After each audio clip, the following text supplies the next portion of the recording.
more than welcome to Stenungsund on the west coast of Sweden for the Swedish Open in Brazilian Jiu-Jitsu for the 8th year. 8 consecutive years this year with over 800 competitors. We're going to watch the Open brown and black belt female and the Open black male adult, and we're very soon now is going to see the female brown belt. Are you familiar with these girls? One of them, indeed. One of them is Maxine Thylin, and she's making her debut as a brown belt, at least on Swedish soil. And she's from Nacka Dojo, Team Dynamix, but she spent a lot of time with Leticia Hebert training with her, and her style is very much influenced by her too. And the other girl is Camilla Hansen from CheckMat in Denmark, Arte Suave. I'm guessing she's going to have a really tough half guard game. Most of the guys from that academy do. So it's going to be a very interesting fight. I just got a thumb up, so the fight's going to start now. There's different lengths on the fights. What's the length for brown belt? Actually, since this is brown and black, I think it's 10 minutes. Ah. So we're probably just doing 10-minute fights. I'm hoping so anyway for the action. And here we go. They're running now. Mm-hmm. I'm going to check my clock also. So Maxine pulls guard immediately, sort of expected because she doesn't want to face the half guard of Camilla. She's going to start to work, and Camilla's starting to pass. And she does, and she controls. Maxine turns to all fours. Camilla gets an advantage. Wow. Yeah, they're moving immediately. They're not slowing down or feeling. There's no feel-out process. No, I think Maxine wants to slow her down. She's probably going to close the guard. These girls are from different weight classes, right? Yeah, this is the Open. I'd say Camilla's a little bit heavier. Maxine is a little bit more flexible, and her dexterity is awesome, so there might be legs and arms everywhere. Yeah. But general, that is an advantage to be heavier, or? Especially when you're on top like this, most definitely. It depends a little bit on how you distribute your weight, but I mean, these are brown and black belts, so yeah, it's an advantage. I think the key for Maxine here is to get her really good grips so she can control the size of Camilla. If not, it's going to be a tough night. Well, here we go.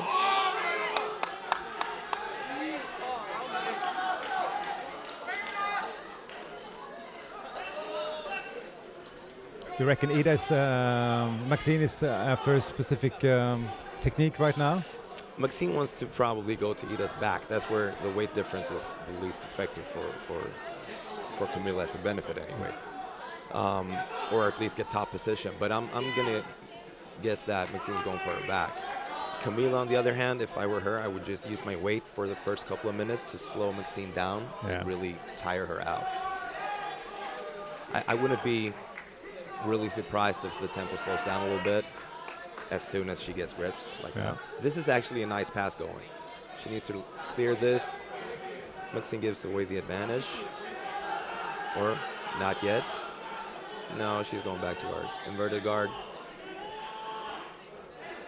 Again, like I said, Maxine is very flexible, so yes, really, it's kind of hard to actually score. You get a lot of advantages. See? She's going to have to be careful with her leg, though, not to cross it from the outside. She's kind of in danger zone for that right now, but no, she's below the knee.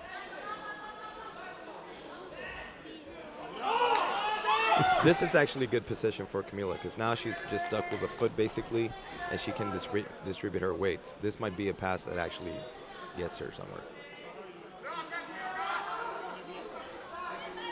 No, and again, Maxine moves. Wow, this is a technical fight. It is really technical. It's a really good start. A lot of action going on. Maxine is using her flexibility, and Camilla's using her weights. And what did you say? Did you have any? Did you know anything about their? How should I say?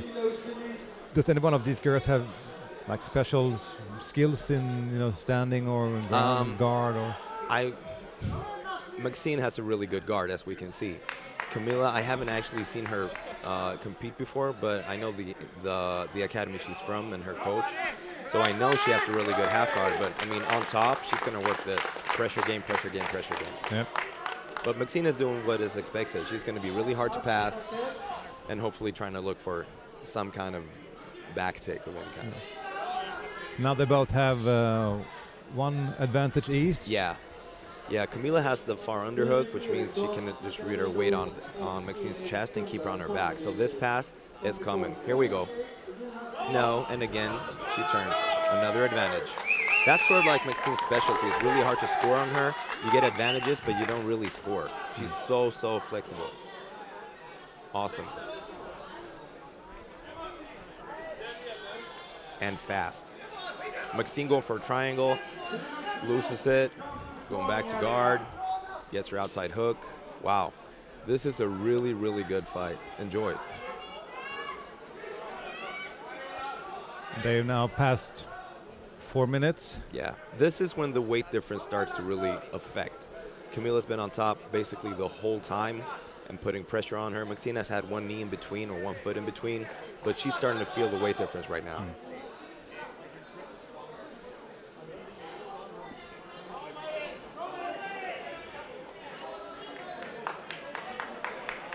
That must be the challenge here to be in the open class, that the weight, because you train a specific weight and then suddenly you have someone heavier than you. Yeah, someone bigger. Yeah. Whoa. Wow. Again, like I said, Maxine is not easy to score on. I gotta say though, I'm impressed with Camilla because she's really calm. She's just maintaining top position. This could be a nice thing going. There's gonna be leg lock attacks. We talked before this broadcast that you have some experience yourself from competing in the mid 20th century, 2006 somewhere. Yeah. Yeah, 2006 I fought pretty good in Europeans as a brown belt. 2007 I won the black belt, the Masters medium heavy division. That's basically my claim to fame. It's not too much of a claim. You're so humble about that. You know, it's happened a lot since then. You know, so. That's something we can talk about. If you see, this is the 8th year this competition goes. And I've actually been here since the first year, and you can really see the skill, the techniques. It's really much higher now. Oh yes, I mean what we're watching right now, these two ladies, they're showing world-class jiu-jitsu. This is insane. This is really, really good. And they're not really stopping. They're slowing down, but they're not stopping. It's constant movement. Camilla's trying to really tighten up a grip so she can control Maxine. Maxine's trying to get grip for sweeps.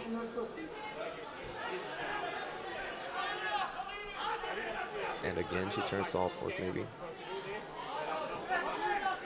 I'm guessing that Camilla's going to start to really use her weight now because now she knows Maxine is breathing hard. She's been carrying her weight. I would look for maybe Camilla to actually force the pass now. More than likely. I can't really see the score, but I think they're even on advantages. And Maxine goes for a sweep and gets stuffed again. Yeah, Camilla's trying to stuff it.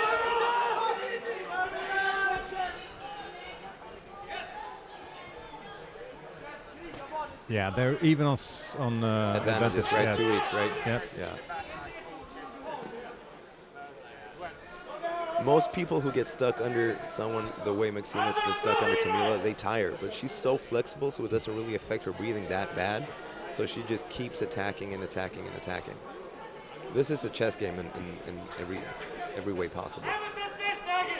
If we compare to when you were self-competing, what would you say is the biggest difference today in the quality of the sport? People are athletes in a different way, definitely. We were sort of, I was never in shape. Oh, switch, whoa. No. No, she stuffs it. Again, wow. That was close. Really close. Yeah, that was close. Camilla has to respect the guard of Maxine. She does, apparently, but she can really deliver some moves. Closing up to 8 minutes now. Did Maxine get an advantage for that? No. No, she was never on top, really. So they're actually equal on advantages now. Yeah. Wow, this is tight. This is a really close fight. If the fight ends here with 2-2 in advantages, it's a ref decision on who he thinks. And what would he base that on? What would you? I would go for Wow. I would go for a cup of coffee and not get involved in this decision. This is really hard. Whoa. Oh. This is good, though. She needs to get up. She needs to get free one hand so she can base out. No, too late. She's really active, I have Yeah. to say, from the guard. Oh, yes. This must be heavy now. Yeah, now Camilla's getting an advantage. Camilla's ahead on the scoreboard, I'm pretty sure. She should be anyway. No, she's not yet. No. She's go for her back.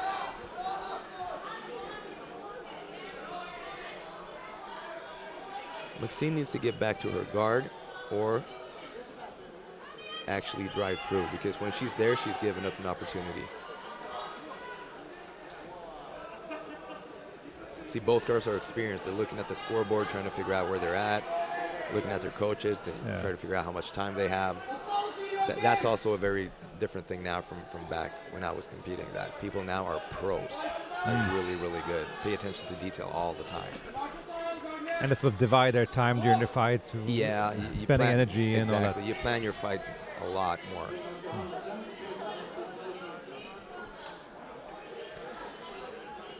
But like I said, the biggest difference is the fact that people today are athletes, like real athletes. This girls has very close, there it is, 10 minutes fight. Wow, awesome. Wow. I cannot tell you who won this fight. It was an awesome fight, awesome fight. So it's hard now to give it to the judges. Yeah, she was driving for the pass the whole time. That was basically it. Camilla Hansen. Yeah, she advances and she's going to fight Shanti in the semis, right? Yeah. Shanti Abelha from CheckMat, Arte Suave. So they're teammates. Teammates, right? Yeah, basically she's going to fight her own instructor. That'll be nice. Arte Suave, that's a Danish school, right? Yeah, CheckMat? it is. It's CheckMat headquarters in Denmark, with Simon Moshisuke as head coach. He's really good, really experienced from back in the days, from sort of my generation. Yeah. He's old, basically. Hope he doesn't hear that. So when are you old in this sport, you reckon? Now, later than before. Yeah. Because you can go, because there are some people here that are like senior class 2, but they don't get any, they get very few fights themselves, so they have to move them down to senior 1 or master, right? Yeah, that's basically here in Sweden. But if you go internationally, I mean, there are world championships for masters and seniors. I'd say it's the strength for jiu-jitsu that makes it everybody can compete at all different levels of age and gender and you know, whatever kind of weight or whatever kind of physique you have, there's always opportunities for you to compete. That's actually a very good thing. Another thing that I reckon is a bit special with this sport, for example, you can have purple belt, brown belt, and black belt in the same class. How do you compare that to other competing martial arts? Because there, I think the belts would be, you sort of meet the guy in the same belt division. Wow. Let's get back to that. Let's just see this. This is going to be interesting. This is Janni Larsson from CheckMat Arte Suave versus Ida Hansen from CheckMat Arte Suave. They're both Swedish. They both compete for a Danish club, and they're teammates. Actually, Ida is sort of like Janni's instructor. Janni's been on a tear. She's won the world's as a purple belt, both her weight class and the open. Wow. And also as a brown belt. And now as a black belt, she's tearing it up. And Ida is basically a phenomenal grappler with multiple podium placings in top level competition. She's also been invited twice to the Abu Dhabi. And I mean, she's good. This fight's gonna be cool. If they're really going for it, and I guess they are, because this is like, but they know each other. I mean, they have trained a lot. They're playing, but they're also going. It's you can do a fight and you can do a fight, and this is basically, it's not the changing of the guard, but it's cool to see. It's like half a generation between them, and this is cool. This is really cool. Both of them have really, really similar styles. Janni's been very, very inspired by Ida, and this is going to be so cool to see. Master versus student, classical matchup. Obi-Wan versus Darth Vader. Only these are both Obi-Wan. I'm Darth Vader. Ida got a nice sweep. She went deep half guard, and then she spun over, and now she had 2 points there, right? Yeah, she's ahead. Janni's going for it on biceps, looking for a spider lasso maybe. No, she goes shin on shin like Michelle Nicolini, another CheckMat black belt. course, they're inspired by them or by her. I'm guessing this is so hard to really get a grip of who's going to do what, because they have basically identical games. They've been training forever with the same people and each other. Yeah. So this is, I'm guessing, mindset and whoever pulls off the first setup.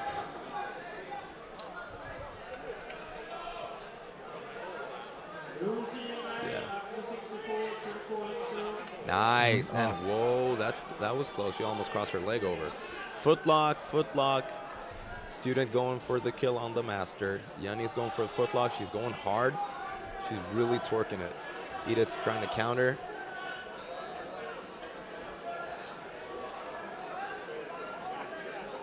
Did Janni get it? She still has it. She's going belly down, which adds a lot of pressure.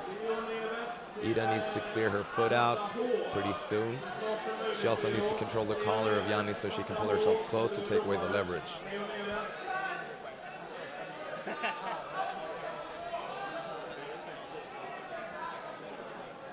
This is where you have no room for error, basically. She's very tight now, right? Yeah, she's actually going for a really nice attack.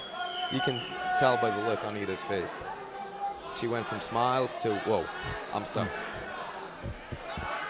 And she taps. Wow. Insane. So, Darth Vader won, and Obi-Wan did not. Wow. Awesome, awesome.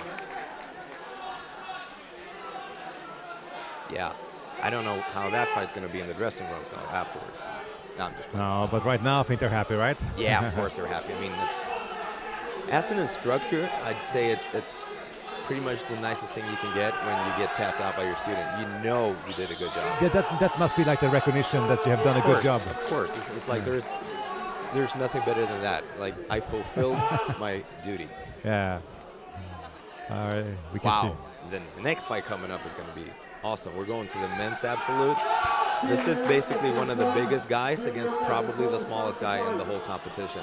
Wow, this is... yeah, Pilo Stylin is the head coach for Mario Yamasaki's team in Sweden, and Joachim Christensen, another guy from the Arte Suave CheckMat in Denmark. He's an MMA pro, and he is one strong Danish Viking. Oh, he's going... Yeah, as you can tell, 2 easy points. Pilo, on the other hand, is sneaky, and he's been around forever. He's sort of like Yoda. Yeah, I like your examples here. It's easy to understand. Yeah, I only did that to piss him off afterwards because he looks like Yoda. It's no, I'm kidding. So when no, really though, he is really experienced, and he's been. I think he's like one of the guys who actually fought in all 8 editions of the Swedish Open. Yeah. So he's been around, and he's not a member of the Quick Tap Club. So even if Joachim goes for submissions, he's not going to tap that fast. Key here is the obvious. This is David and Goliath. So David needs to be really smart, and Goliath needs to be heavy and on top. So what would be the fighting game for Pilo here? What do you reckon he should do? Again, I would recommend for the smaller guy to try to take the bigger guys back, right? Because that way he can't really use his size against you that much. Easier said than done, apparently. And the thing is, when you're on black belt level, Joachim knows this as well. He knows that he can probably force himself out of anything, except maybe if Pilo takes it back and goes for chokes. Yeah. So he's going to defend the back more than anything else. Joachim is stuck in Pilo's half guard right now, and Pilo's kind of looking for some sort of control over the far arm. I can't really see it from here. And Joachim might be going for a toe hold, which would be evil on such a small foot.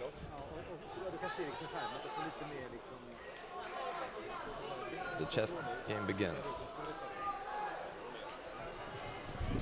This is basically the same thing as the last fight. Right now, Joachim is putting his base straight down on Pilo's leg and taking away his mobility, in essence slowing him down. I'm guessing also after a while, if Pilo begins to show signs of fatigue, Joachim is going to put his weight on top of Pilo and that way start to pass. But this might be a strategic fight for a couple of minutes now.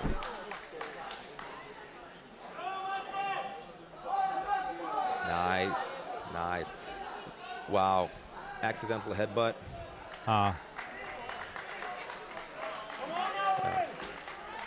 okay? Yeah. Yeah, they're good. They're good.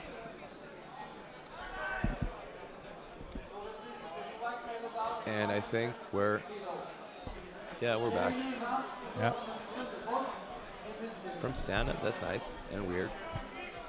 If I was Pilo, I would really fly through the air and pull guard quick, because takedown game, he's not going to win that. He doesn't want to do that, right? No, he's not going to win the takedown game.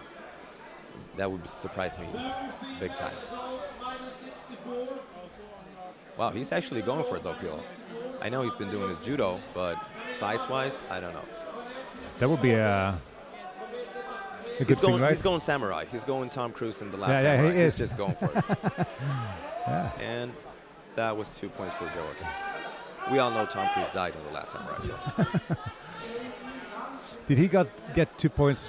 Because it seemed, for me, just to understand, it looked Pilo at was initiating it, but the thing is that Joachim had, I guess, a grip on Pilo's pants, and it did a really nice counter move. So he got the points for it, which is correct. This is really smart from Joachim. He needs to stand up, because Pilo doesn't have the reach to really apply his weight on top of him. See, now he passes pretty much. Yeah, that was really strategically smart, and now he's going to put his pressure on top of him. Slowing him down, restricting his breathing. Probably going to spin around for the back.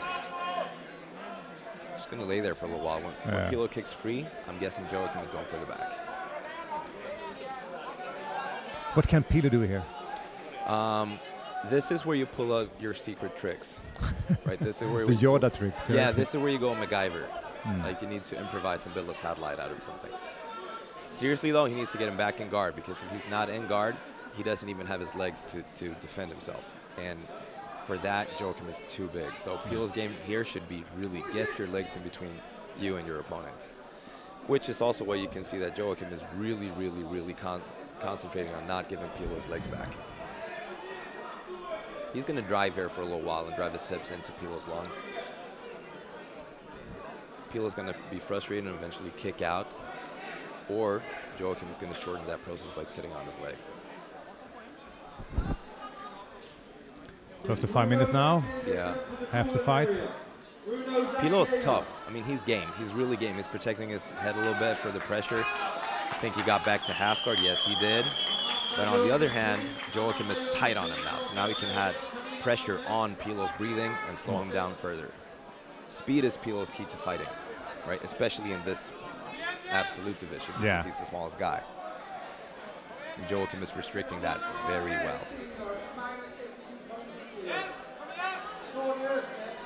On the black belt level, most of the submissions statistically, I've some recollection of reading that actually, that they come in the later part of the fight. Yeah. Because people have to really expend energy, right? So when you're tired, you're easy to just submit. That's basically what Joachim is playing here. He's going for an Ezekiel choke. He's probably going to have to extend Pilo a little bit so he can get his hand in under his chin. You can't really see because he's covering really well. But yeah, he's in no hurry. He's in no. He's got 4 minutes left. Yeah. And he's in a really good position now. Yeah, he has far underhook. He has knee on the ground. He's basically mounted. He needs to clear his foot, and he gets 7 points. He's going to get 3 for the pass and another 4 for the mount. Or he's going to pass to this side by switching the knee. Now he's going to open up the leg, adding pressure. One detail that he does is awesome right now, Joachim, is that he has his head on the ground, preventing Pilo to go deep half guard. And here he passes. It's really pinching him hard now on the ground. Yeah, he's using his weight. Once he got his weight chest to chest, the size difference is key to this. Again, for Pilo, he just needs to keep fighting, get his leg in between, try to get leverage. Easier said than done right now. Yeah. He's also running out of gas, basically because Joachim is emptying his gas tank by not letting him breathe. Here.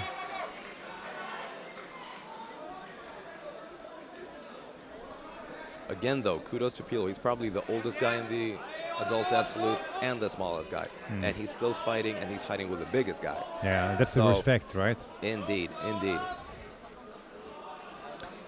So, in your opinion now, what can Pilo do now? He's really pinched.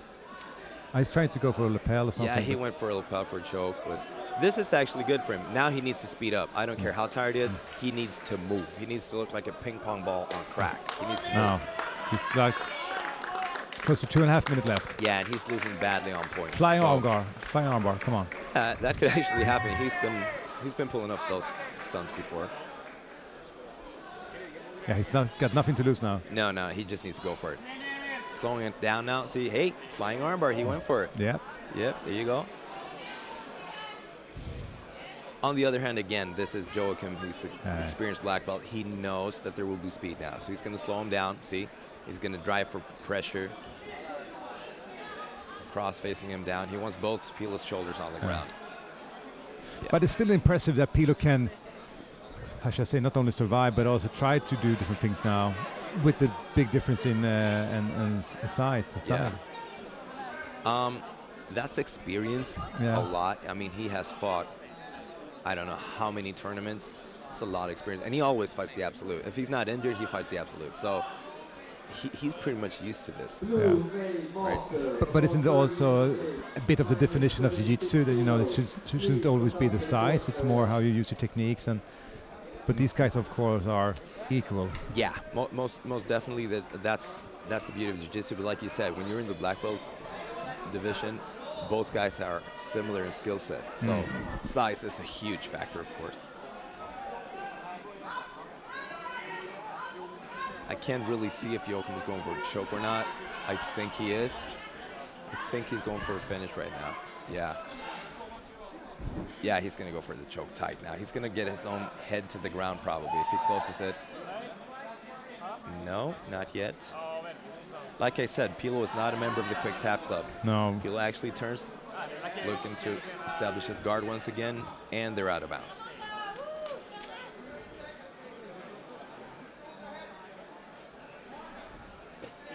Joachim is actually very quick for his size.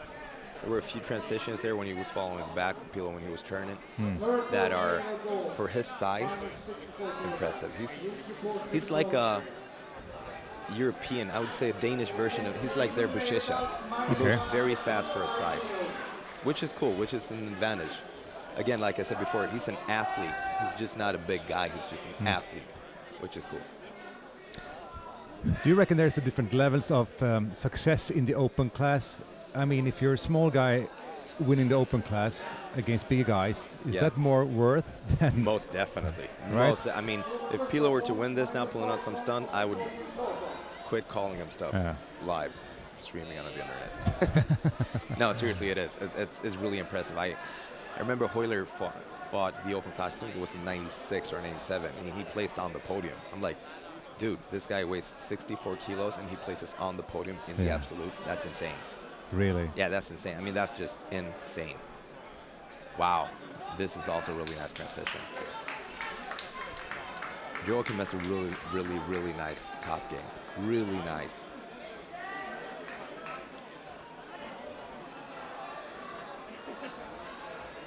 What's cool about a fight like this is, like, you pretty much know that the bigger guy, being active and fast, is probably going to win it. But on the other hand, it's also really impressive to see Pilo fight. I think he injured himself a little bit now, maybe? I think so. Yeah. That's the sad part of being the smaller guy in the absolute. If someone on top of you moves fast and your thumb gets stuck or something your foot may get stuck in the belt or something, there's so much weight moving that you might actually injure something from what's not a submission. I think it was his wrist or elbow, right? I don't know. Let's see what they say now. Yeah. Doctor is there. Yeah, well, Pilo's a samurai. Even their team name is all Japanese sounding, so hey. He's going to be there and be like, yeah, okay, cool. I'll be back tomorrow.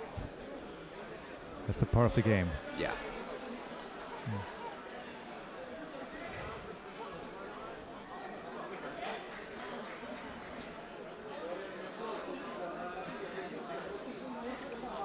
I think did he cut himself or something?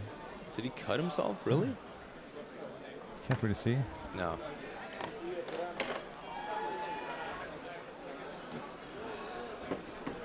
All right, coming up after this one. I don't know where we are now, if it's going to be female one. I think it's going to be Shanti and Camilla. There he is. I'm guessing. Or maybe And we Shanti. also have some really good fights coming up on the black belt card for the male, right? Yeah, Some I mean, really this interesting. first one was impressive, so Yeah. there are going to be a few.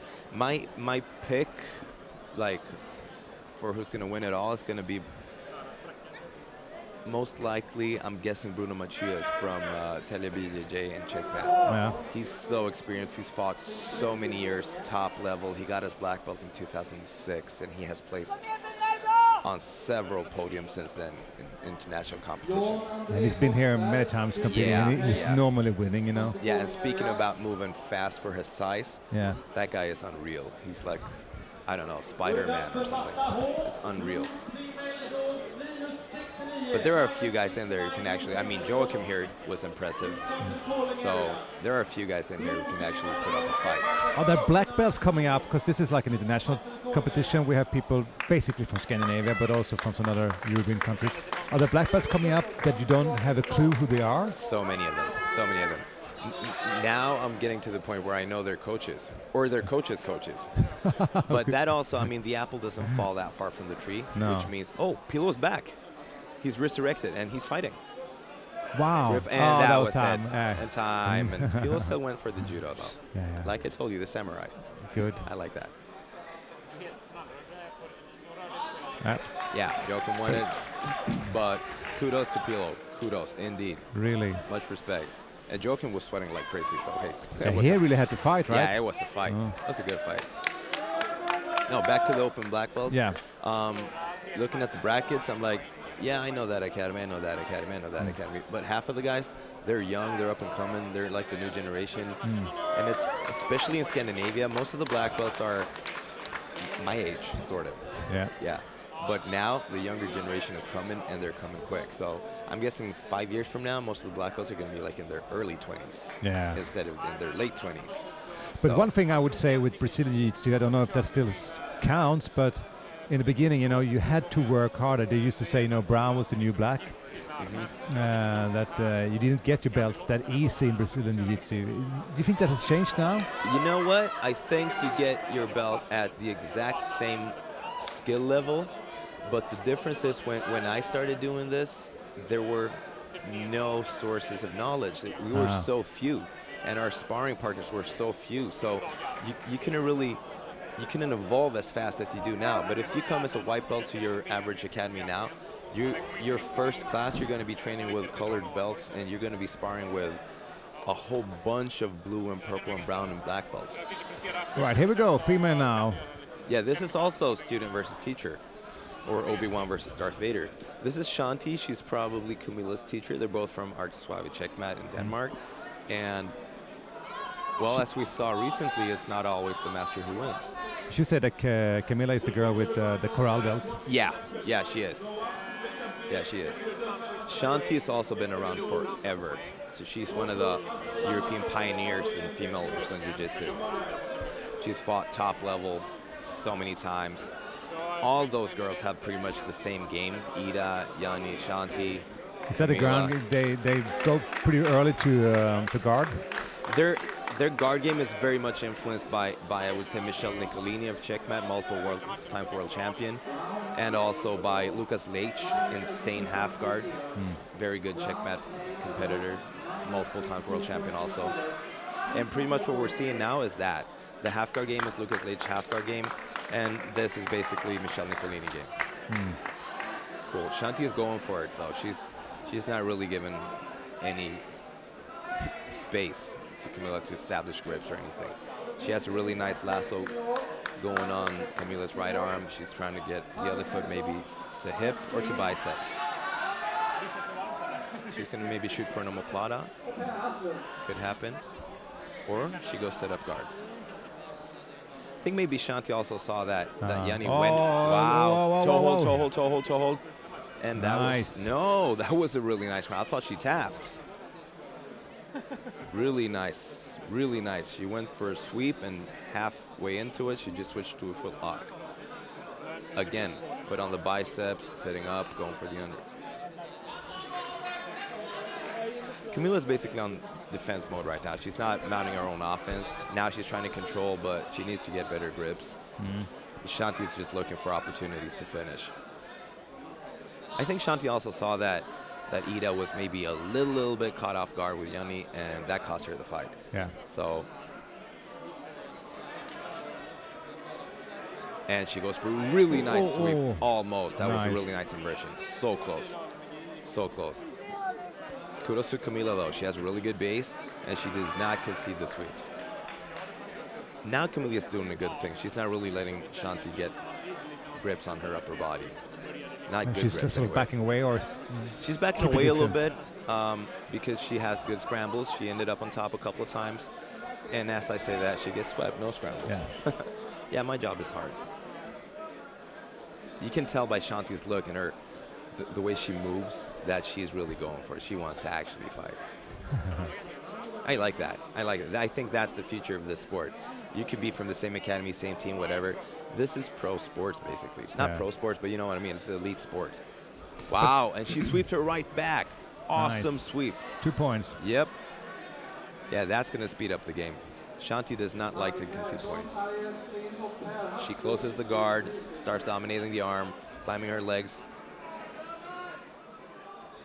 This is going to be a game of posture breaking. If Shanti can break Camilla's posture, she's going to start working submissions.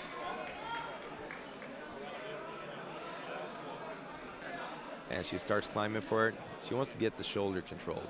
That's one of them, and she starts climbing. Why does she want that, the shoulder control?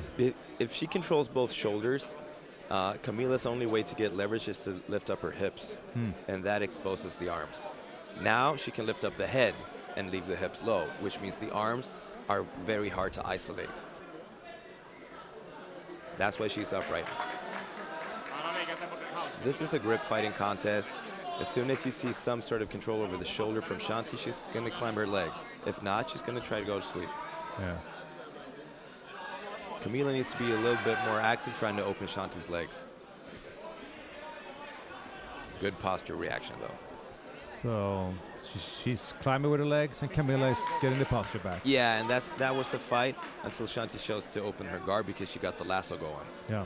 And now she's got lasso and foot on bicep. She's going to start play for a Nicolini shoot. Yeah, she's going to shoot for a triangle, depending a little bit on what Camilla's reaction is. Or an omoplata. They know each other so well. Yeah. You can tell that Camilla's known. I mean, she sees it coming.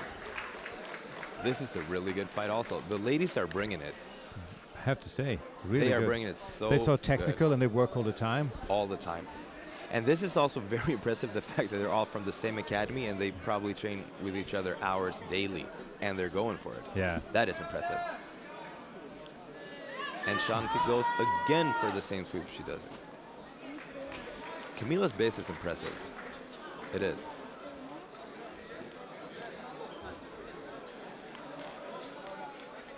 Wow, this is like watching a miniature version of Michelle Nicolini also. You can tell they're... She inverts it, she shoots, and wow, no. Wow. Wow. Footlock. Very nice. Footlock. No. I just love those rolls. It's so so smooth. Knee bar. Knee bar or toe hold. Toe hold, toe hold, toe hold. She let it go. Weird. Wow. Why? That was so hard. Why? I thought she had that one. Yeah. But let's just say that there's a lot of action going on because when I'm silent like that, I'm just enjoying it.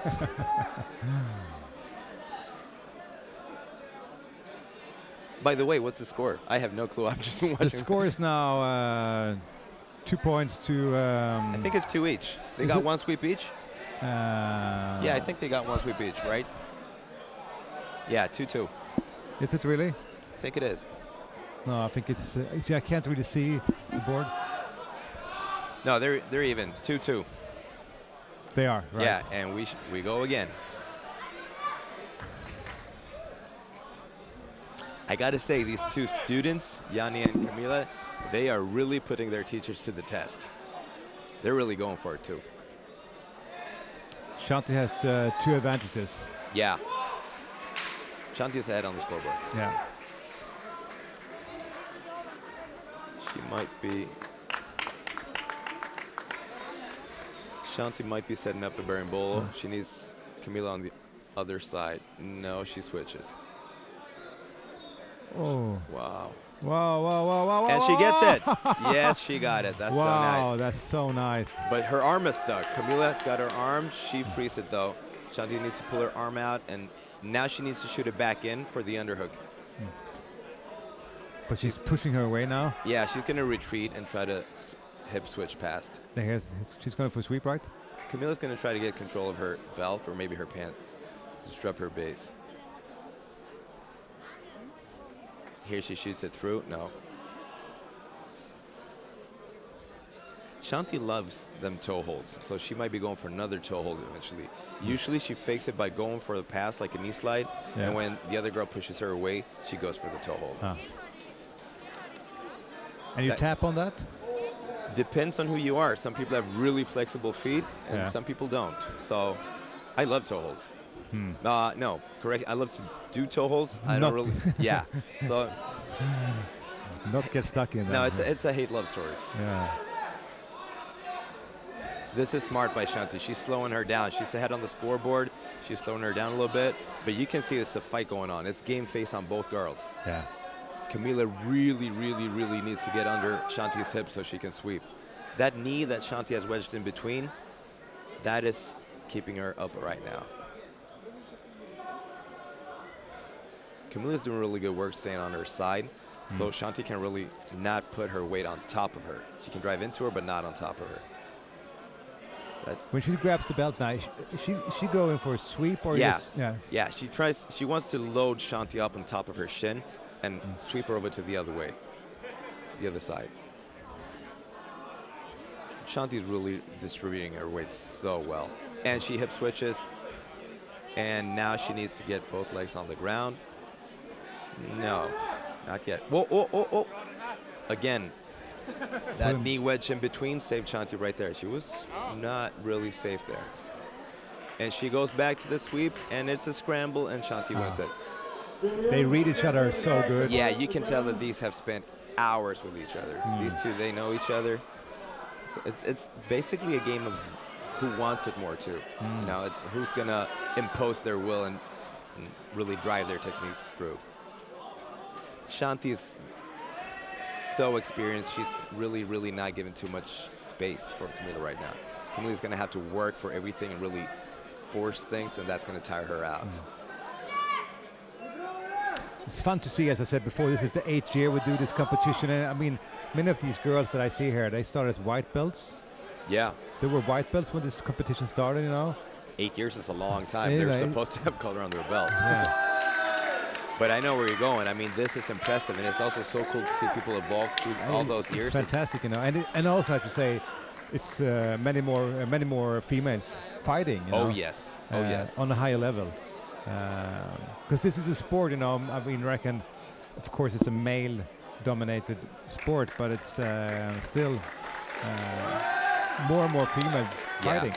When it comes to martial arts and the way they look and work and function, I'd say jiu-jitsu is really, really good for women because it's not. There are not too many disadvantages being female. I reckon the only disadvantage is if you're female, and I think this is something I heard that just because we also train in training, you mix between male and female. You're very close and very tight because that's the whole game. Yeah. And some people don't appreciate that doing that with men. So you have to have that. You have to come above that obstacle, you know. Yeah, yeah. I think that also is a learning process, and there is not too many more. Very good work from Shanti. Yeah, that one was kind of expected. She took it a little bit more. She wasn't caught off guard like Ida was. No. Camilla did a really good fight though. Final's gonna be Shanti and Janni. Janni, that's a good fight, right? If Janni takes that one, there has been a change in the guard. The new head honcho on Arte Suave is gonna be Janni in that case. Yeah. No, I'm kidding. But it's gonna be a really nice fight. All right, black belt male. This fight is. I'm guessing that this is Johannes Andersson from CheckMat Lund. Yes. And he's probably fighting Bruno Zancaner, Hodge Gracie Academy. Hodge Gracie Academy. Do you know about that guy? Of him, no. I saw one of his fights and looked really good. But of Hodge Gracie Academy, I know a lot. Yeah. Basically, what you know of all of Hodger's students, they're really, really, really hard to finish. Hodger emphasizes basic technique and defense a lot, and that also gives you opportunity to work on your offense. So this is going to be a good fight. Here we go. Johannes is also very experienced, and he's really fit, so this could be a really nice showdown. We have some question on the Facebook about Ralph Carneborn. He's not in the open black belt because he injured his foot in the footlock before. Yeah, in the finals. In the finals, yes. And who pulled guard? Johannes pulled guard? Yes. Yeah. Ralph fought really well. He submitted, what's his name? I just forgot his name. No. Anyway, but he submitted Hobson Barbosa in the semis, and in the finals he got caught in a footlock. So he did a really nice showing. Sadly, he's not going to be in the open. All right, back to this fight. Yeah, battle of grips. We have a Shin on Shin guard coming, switching to a butterfly, going for double unders. Johannes is under here. He's the corral belt. Yeah, he wants to, exactly. And now he wants to extend to one side so he can start going either for the back or maybe switch to an X guard. But on top, the Hodger Gracie guy is really, really lowering his base. He wants to pummel one arm back in and separate Johannes' hands. He's also controlling one shin, so he might be hip switching to the side where he has the underhook. Johannes has to concede to some sort of butterfly half, foot on the hip. Goes back to butterfly and switches to half. As you can tell, Bruno from Hodger Gracie's Academy is really tight on top, similar to what Hodger does. As you talked about before. Yeah.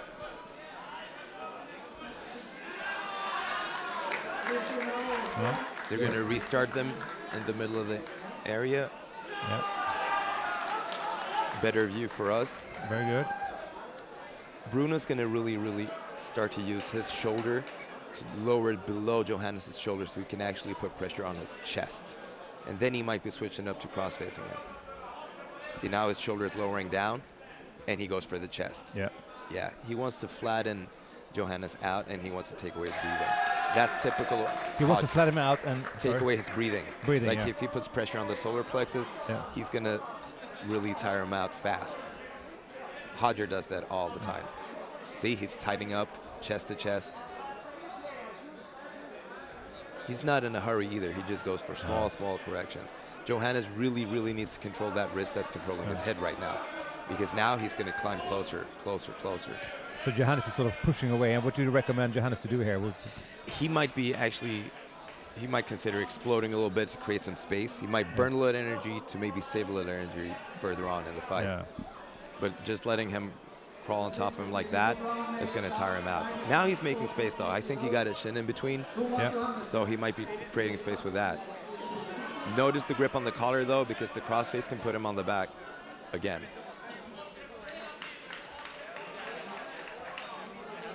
Very good posture by Bruno.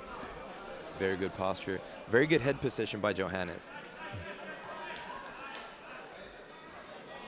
Would you say there's a specific style if you train within a Gracie school?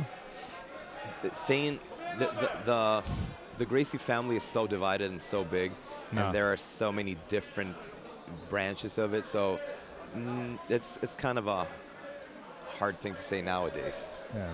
But I mean, Hodger specifically, you recognize the game here. Really slow, really methodical. It's a lot about weight distribution. The few things you have gained, you do not let them go. So, yeah, if you're from Hodgers, it's basically going to look like that, top game.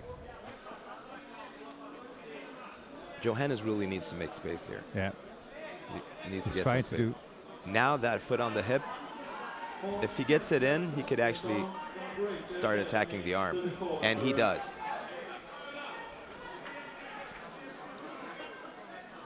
And he frees the arm and start over. Very nice. Very controlled. Bruno? Bruno, yes. Hodger, classic Hodger. So methodical. It's like you have a checklist, and you just, if you lose 1 point, you go back a few points on the checklist and you start over. Impressive indeed.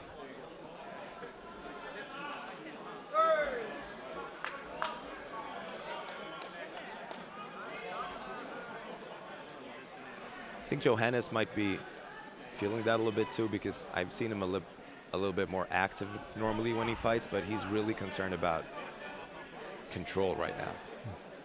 He's going for grips now, though. He's going for grips now. This is going to be good. And what grip is he going for? I think he wants to get the far outside hook, so he wants to get an outside hook with his right leg. Now he went inside hook with his left leg instead. Goes for the half. Shin on the hip, create space. Open half guard. Going back to a butterfly maybe. Very good top pressure and very, very methodical top pressure from Bruno. He's not stressed at all. No, not at all. And here he passes. Oh, nice. So controlled. And see how he really doesn't explode into the position? He sort of wastes himself into position. Like a big chunk of dough. It's liquid, but it's not fluent. You know, it's just gonna and get heavy. Very nice by Johannes. That's the right time to explode. See, he was about to concede 3 points, and he just controlled it down to an advantage. Foot on the biceps always slows you down. Very good hook inside.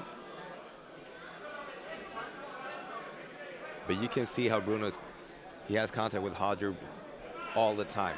Eye contact, looking at the table, looking at Hodger, paying attention to what the coach says, and reacting. Very good. And every chance he gets to either lower his base or put pressure on Johannes' chest, he takes that immediately.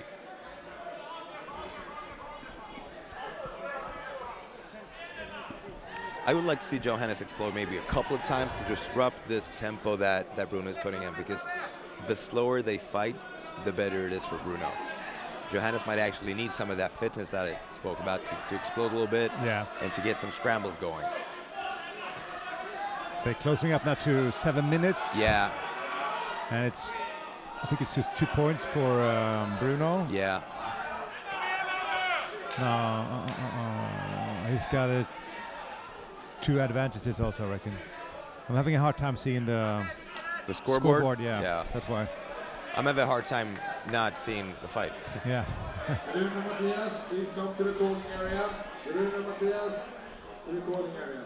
Yeah, this is where Johannes needs to start to work, because the longer this gets, the longer this fight goes, the harder it's going to be to score on Bruno, because he's really putting his weight on everything that Johannes has, his legs, his arms, his grips. So he's going to be tired to be trying to force things through. He should go now while he still has some juice going. Okay, he has to do something now. Yeah. You see Bruno just tightening it up, leg riding him a little bit, head control. That head position is awesome. That prevents pretty much everything. Wow, here we go. That was the explosion I was going for. He's trying to look for a rubber guard, and if he can clear the other leg. Here it is. Yes, we're going omoplata. If he can clear the other leg, this will be a very nice attack. Wow, he nice. Clears it. No. Oh, of course it passes. And he passes. And he turns. That's a nice explosion again. That's just going to be an advantage. Good. Like I said, he's fit and he needs to use it. He needs to spend a little bit more energy like that.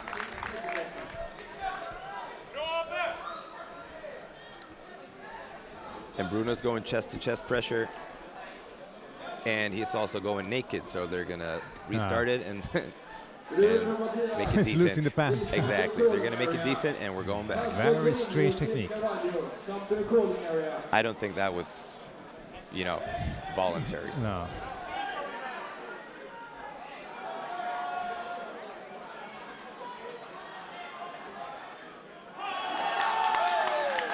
But yeah, I got to say, by watching Bruno for the first time, I would have guessed that his instructor was Roger Gracie, just by watching him being so methodical and so calm. And that's something you would consider is general for the Gracie. As you said before, it's a big I would say, family. especially for Roger Gracie, especially for him. I mean, he's the Iceman. He's so cool, it's insane. He never gets stressed out. And here he explodes. This is good. This is good. This is very good for Johannes. He needs to use his fitness. And he gets it. Very good. He gets it. He scores. He scores. Or does he? No, didn't get anything for that. No, he gets an advantage. Does he get an advantage? No, nothing happened. Not yet. Let's wait and see. This situation is ongoing. If it freezes, he has to work now. He knows he has the time. Yeah. It's just like a half minute left, something. A minute, maybe. that explosion was what I was calling for. He really needs to go for it now. And he does. And he does. He's about to score. He's about to score. But the defense of Bruno is good. But this is hard. This is so hard. Advantage. And that sort of kills it. Wow. Excitement. Wow. No hooks, and he's going to tire his grip and his arms. He's losing the pants again. Maybe it is on purpose. Whoa, whoa, whoa. Is he going for it? Is he shooting it? He might drop down for a choke, for a bow and arrow choke. Bruno's posture is too good. No, he's actually going for the bow and arrow. Wow. Whoa. Wow. He barely survived there. Wow. Yeah, see? He's a bit shocked. Bruno is a bit shocked. He was not really ready for that. I think he sort of had the game. Yeah, but like I told you in the beginning of the fight, hey, he tapped. Wow, he tapped him. See. He tapped him like 2 seconds before. I thought it was time. He tapped him. Insane. Wow. Insane comeback of the century. That was really good. I couldn't see it. I thought the time went because it's, wow. That was last second comeback. Yes. Indeed. But it was all the things you were talking about. Johannes had to explode. He had to come back to the game. And he did. And he did. Impressive. And impressive. He did all that in 90 seconds. That's really impressive. Yeah, in the last 90 seconds. Really? That is what I'm talking about. Good fight, man. Really good. It was a good fight. That was really awesome. Really awesome.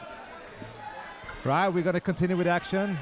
And once again, this is the Swedish Open in Brazilian Jiu-Jitsu for the 8th year. We have over 800 competitors this year. Today it's adult. Tomorrow we have the junior and also open white. And what do you reckon about the competition? I'm going to go out on a limb and say it's the best organized competition in Europe, including the Europeans. Wow. It's insane. I love it. It's really, really, really good. I recommend everybody to just do it. What do you consider to be, when you say good organized, what are the key things? Time schedules, the runners, the organization, the level of refereeing, everything. It's really, really awesome. I think when this competition started, it was really tried to be built out from the competitor's view, as you say, as clear as possible. When are you going to fight? You know, all those things that can make it frustrated to be fighting. You know, when you have to wait and all things. And those are the things we heard. And as you say, that's great success. Great success. Really? I got to say, great success. I've never heard a bad word about this competition, and I mean that. This is an interesting fight also. Renato Tavares is one of the most experienced guys. He's really good on his feet. He has very good judo. But he's fighting a really cool guy, Antonio Hickes Jr., who also has very good judo. They're both judokas, basically. Whoa. But they have very good jiu-jitsu.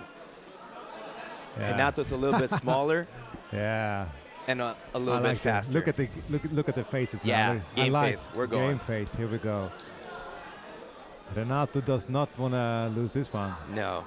He's sort of he's giving away the color. Now let's go. Let's go. Yeah, he's very confident in his judo. It is. He's very confident in his judo.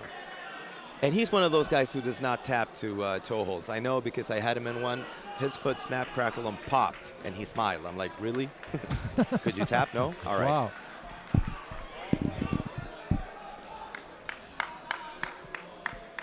This is also a great thing about this sport.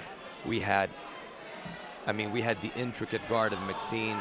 We had the physical explosion of Johannes recently, and now we have this judo exhibition. And we're moving, and check out the base on Henachim. He's going for the single leg. Oh, watch out the camera, watch the camera. Oh, man. And by that, he means the actual camera, not our camera. Yeah. Exactly. Wow, they are going for it. Here we go. Still no advantages? I think not.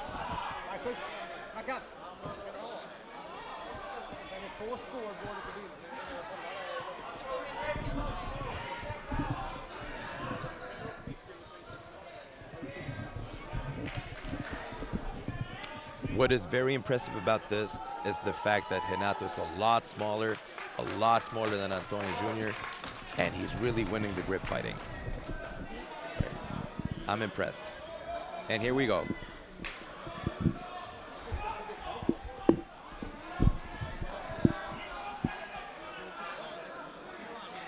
I wouldn't be surprised if this goes another couple of minutes if Renato pulls guard, because he's also very, very tricky on the ground.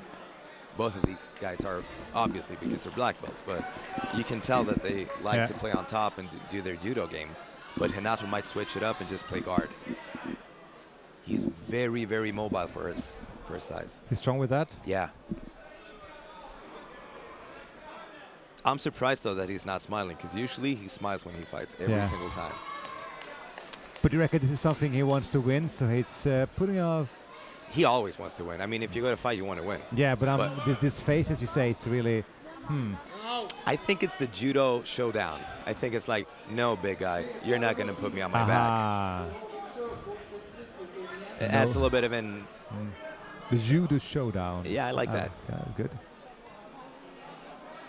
See how calm he is? He wants him to grip so he can counter grip him. Yeah. He's going to let him grip his collar so he can grip him over his back. He's going to power grip over.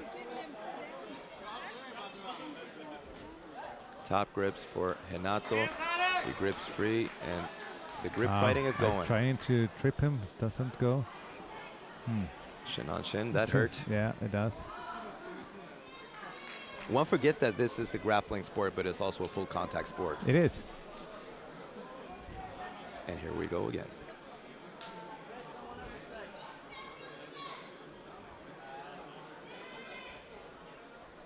Interesting that Antonio Henriquez Jr. is from Hodger's Academy. See, I told you he was going to pull guard. Yep. This will be interesting.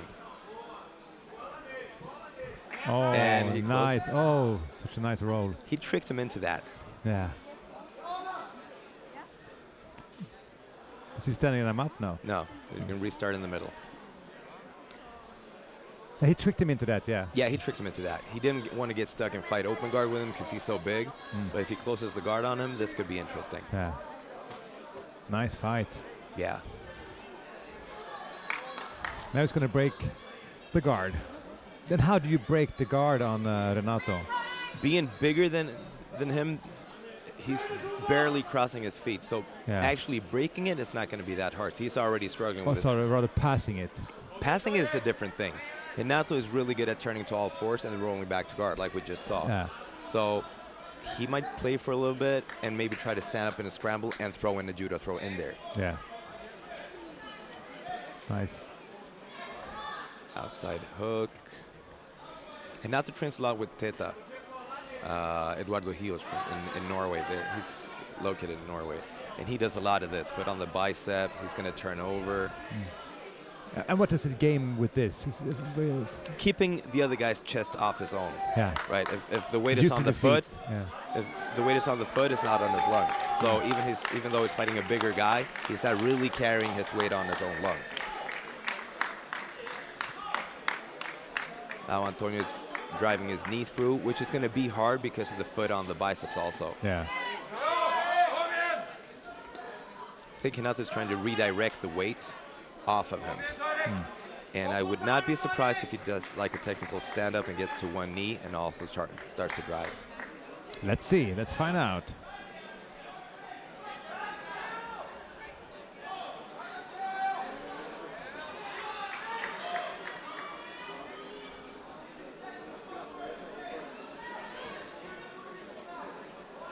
Yeah, this is a patience game going on right now. Neither guy really wants to expose themselves, but eventually someone's going to get frustrated and start to move.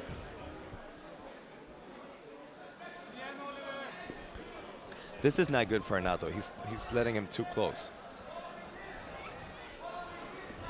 He needs to make a little bit more space and get his hip out. He's trying to do that right now.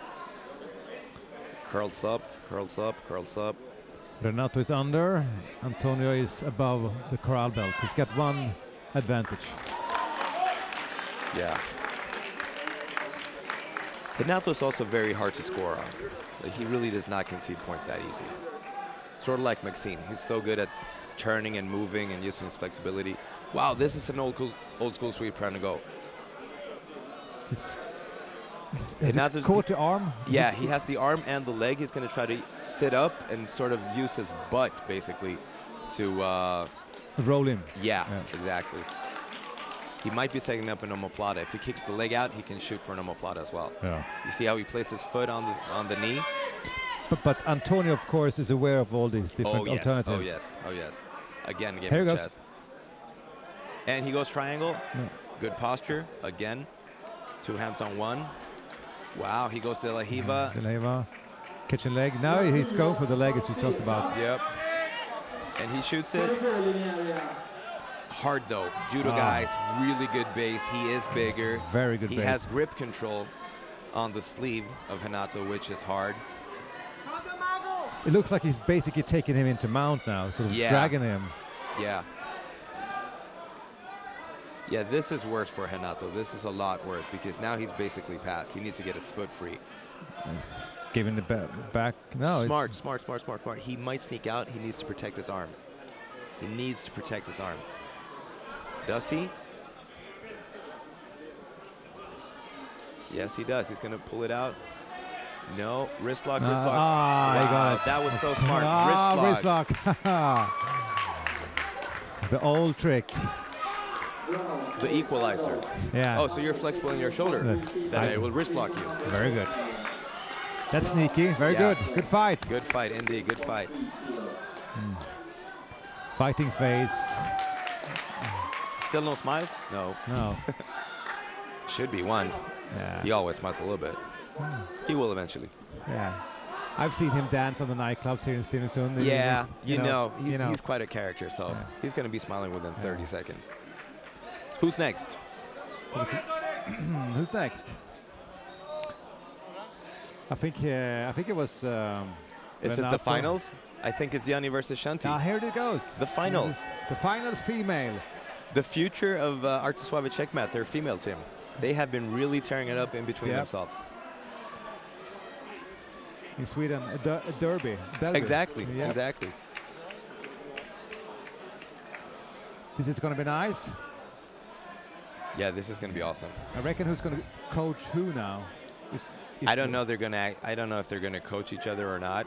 And the funniest thing is, I think the referee is going to be Hansen. So all 3 ladies on the mat are training partners, black belts from the same team, and they have all fought each other. Wow. And Ida this does not happen on too many places. Ida is, what did you say, Obi-Wan Kenobi, or is? I don't know who's Darth Vader, who's Obi-Wan, and who's Yoda. I'm betting someone is also Leia. Here we go. As I said before, these girls have a very similar style. Let's going to see what happens now. Yeah. Yeah, this is like mirror fighting. It is. It's like trying to catch your own shadow.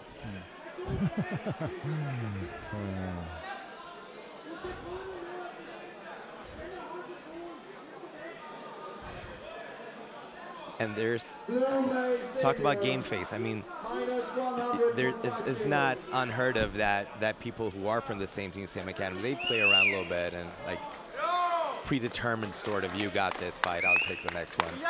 But not here. They're going for it. Janni pulls guard, starts gripping. Shanti starts passing. She's going to probably shoot for the other side if she gets control over the pant, and she does. Very nice hook by Janni. 2 nice hooks. And she pulls close. Wow, she goes for the leg. She's got that one. If she goes belly down, this is exactly how she submitted Ida. This is she exactly. Goes belly down, you said? If she goes belly down, she doesn't have the arm around the leg yet. If she goes belly down, Shanti is in a lot of trouble. And she knows that. You can tell by the look on her face. Yeah, this is going to be tough. If she goes belly down, she will tap her out. No, she got through. Wow. Wow, she let it go. Game face going. Yeah, Shanti's not going to tap quickly this time. It's not going to happen. I love the fact that Janni, being the young student of these 2 other girls, that she's really going for it, and she's actually trying to submit them. She's not trying to win on points. She's trying to submit them. Awesome.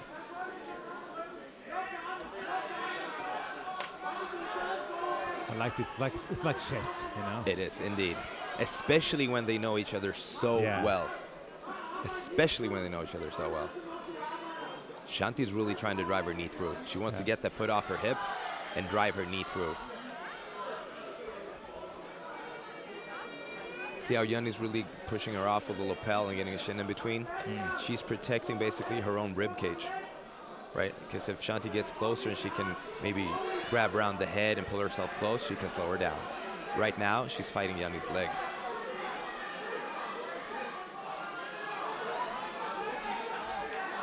Outside hook. Again, she's going to go for it. She shoots in and she goes for it again. Wow, that's a really nice setup. That is her speciality. Talking about signature moves, that's a really nice setup. It's as if she's almost going for a berimbolo with that outside hook, and then she just shoots in and goes for the foot. I'm guessing Shanti's seen it a couple of times. I mean, she's defended it like... prepared, right? Yeah. What did you call it, a signature move? Signature move. It's a signature move. I mean, she goes for basically a berimbolo setup, and then she shoots in for that ankle. This is a really nice guard thing going here. That arm is keeping her up. She gets to an X guard now. Shanti's in trouble. Yeah, she got it. And she's going for the foot. Oh, she's going to tap. She's going to tap her out. If she frees her arm, she can add leverage to that. Wow. Yeah. Really nice. Yeah, she needs to look away and lower her hips. Oh, yeah, this is close. This is going to be a calf crush. Look away. You need to free your arm. Free. Back. Yeah, you can tell Shanti's been in this exact situation a couple of times in training. She knows exactly where to hold on. And she tapped her. She tapped her? She went belly down with force and she tapped her. Very nice. Wow, I am utterly impressed. These ladies by far. Janni Larsson. Wow. CheckMat. Arte. Yeah. Impressive. She's a force to be reckoned with in the black belt division. Final open female. Wow. Nice. And now they're all smiles. Yeah.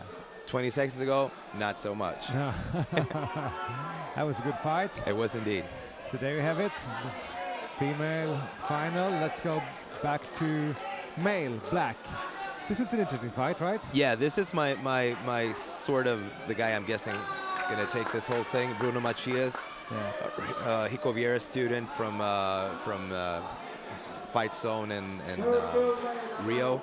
Now he represents BJJ and CheckMat. He's that freak of nature guy I was talking about. He's fast as if he weighs 60 kilos, and he weighs 120 probably, so that's awesome. He's fighting a Team Carvalho representative, Tasso Torino. I haven't seen him. He looks a lot lighter. Historically, Team Carvalho has very good judo and are very athletic. But I think this one, not knowing who Tasso is, no disrespect, but I think this one is Bruno Matias. He's going to be cartwheeling and jumping stuff. He might pull deep half, and he might just take you down. Here we go. Yeah, whoa. See the speed? See the speed? Wow. Yeah. And then the pressure on the chest. Yeah. If he swishes his hip down right now, he's going to break that little wrist a little bit, and then he's going to go for the head. Matias is also very good with his toes. Notice that he has his toes, active toes, and driving his weight into his opponent. With his size, wow, that hurts. So Bruno now on top. Yeah. He's the corral also. Yeah. Because he's got a blue gi. Yeah, he's trying to put both shoulders on the ground. If he does that, he can really start to put pressure on him. Tasso needs to explode. He needs to use what physical strength he has and get something in between. A knee, a foot, both elbows. He needs space, and he needs it badly right now. He's going one forearm against the hip, two hands. But it's really pressure down there. Yeah. Wow. Again, look at the toes of Matias. He drives in with him. Yeah, he's like sweeping over the floor. Very nice. He looks confused. He's looking at the scoreboard. I think he expected a point or something. Yeah, I think Ida didn't give him any passing points because there technically was no guard. He was never in it.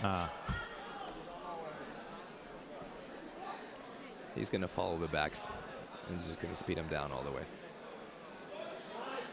This is basically like when we saw Pilo fight Joachim recently, only that the fastest guy here is not the lightest guy. But he's moving very light. Exactly. To be that fast. Is that big? That big. It's the world's biggest lightweight. Most definitely the world's biggest lightweight. He's going to split him open and follow the back. He might go for a clock choke here, just flatten him out. If he gets wrist control underneath. Describe that choke. How does it work? Basically, you put your opponent's chest on the ground. You control one wrist or maybe some sort of cloth on one side of the body. And on the side, you have your legs. You basically shoot your hips through and choke him with the collar. Yeah. Now he didn't, though. It's as if Matias is almost letting him get his guard back so he can pass it. Like he had no reason to let him go that far. To pass it to get a point? Exactly. I think he's actually looking to get points on the scoreboard so he can play with that a little bit. Then you're very confident. Yeah. If you put yourself in different positions just to get points, wow. He is one of those guys who's really, really, really good at knowing the rules. Here he gets the points exactly as expected. Now he might start to go for it. And why did he get that point now, so I understand this? He was in Tasso's guard briefly. Like he let him get sort of a guard and then he passed it. Yeah. See how he just lowers his hips? Oh, that's hard. He's going for the choke right now. Now we can't see it, but he's going for a choke. The far hand is going on the collar, and he wants to drive his forearm, right forearm across the face. Because with this arm that we can see his underhook, he has the lapel. If he gets it in, he's going to sprawl out and drive his forearm through the ground. But it's a bad angle. We can't really see it. I think he's got it right now. Tasso is trying to defend by putting his arm in between. He might actually get choked with that arm. He's sprawling out. He's putting pressure on it. Interesting. Yeah. Tasso is also smart. He's using his legs as a pendulum to stay on the side, but he's about to tap. Yeah. If Tasso gets flattened down to his back, he's going to tap instantly. As long as he's on the side, he can probably breathe a little bit. Look at the speed of that hip switch. Wow. That's 100 kilos plus. That's like 220 pounds, moving like, I don't know what. It's hard work being Tasso under there. Yeah, it's over. So he retired, sort of. He retired, it was hard. As you said, this was not really a game for Bruno. It's a warm-up for him. Yeah. But we have that other big judo guy who fought Renato. He's still in there, and he is big, so that'd be interesting. And we also have Joachim Christensen still in the competition. We have some good fights coming up here. Oh, yes, we do. Yeah.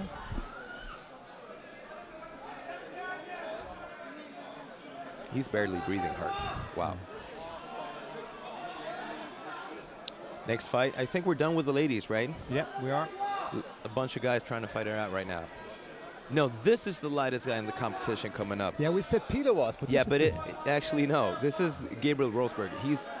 He's like the quickest little weasel in there. Smart and really fast and playful. He has a good time when he fights. It's going to be good to see. I don't know if he's fighting. Going to fight Paulo dos Santos. That was the guy actually fighting with Ralph. Yeah, that's the guy who submitted Ralph. Yeah, exactly. Another one of Hodger's students. Yeah. Extremely tight in his game.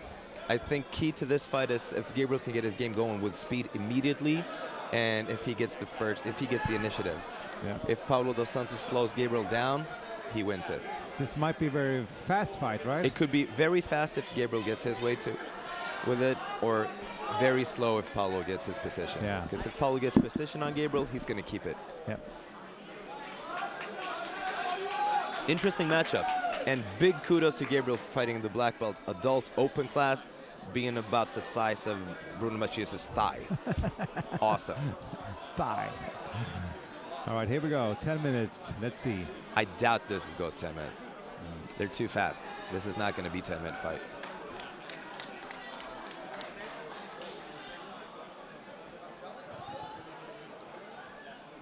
Who's the corral belt here now? The blue gi. The blue gi is always the corral belt if it's... Right.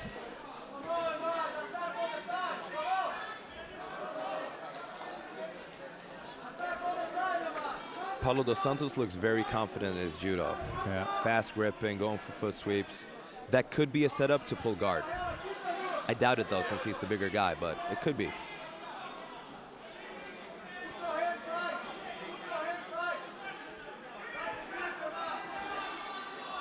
And Gabriel pulls. And starts to work to get underneath. Wow, nice passing. Wow, very nice and fast passing.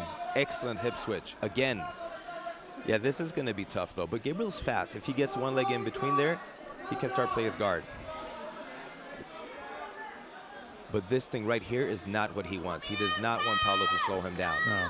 See, now he's going to fight the grips and he's going to, yeah. Positioning is hard. This is going to be tough. This knee on belly.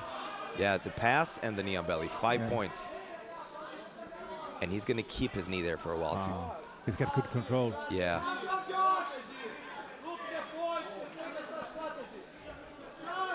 This is not where Gabriel wants him. He needs to get a leg in between fast.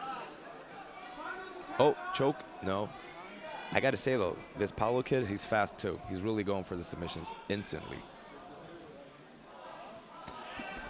Because he's doing the open now, I mean, one thing is that he wants to keep his energy. So one thing could be to end this fight fast so he can keep the energy, because he's going to fight some big guys later on. Yeah, that could be one thing. That could be one thing going, that he actually wants to expend a little bit of it against a smaller guy so that he can continue. Yeah, that makes sense.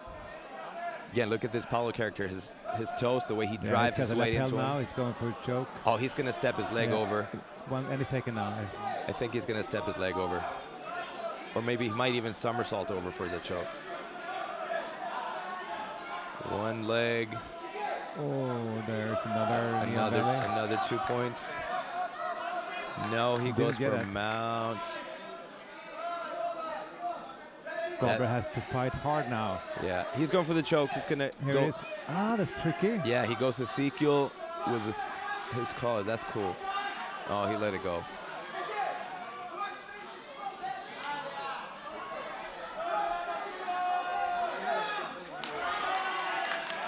Yeah, Gabriel is second in this fight. He needs to get a leg in between and get his guard going again.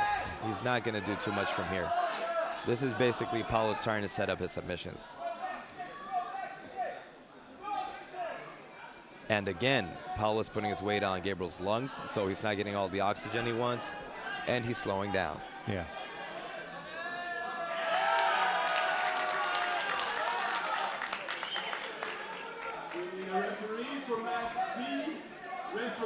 He's going for the mount. Passes to the other side, going for the back.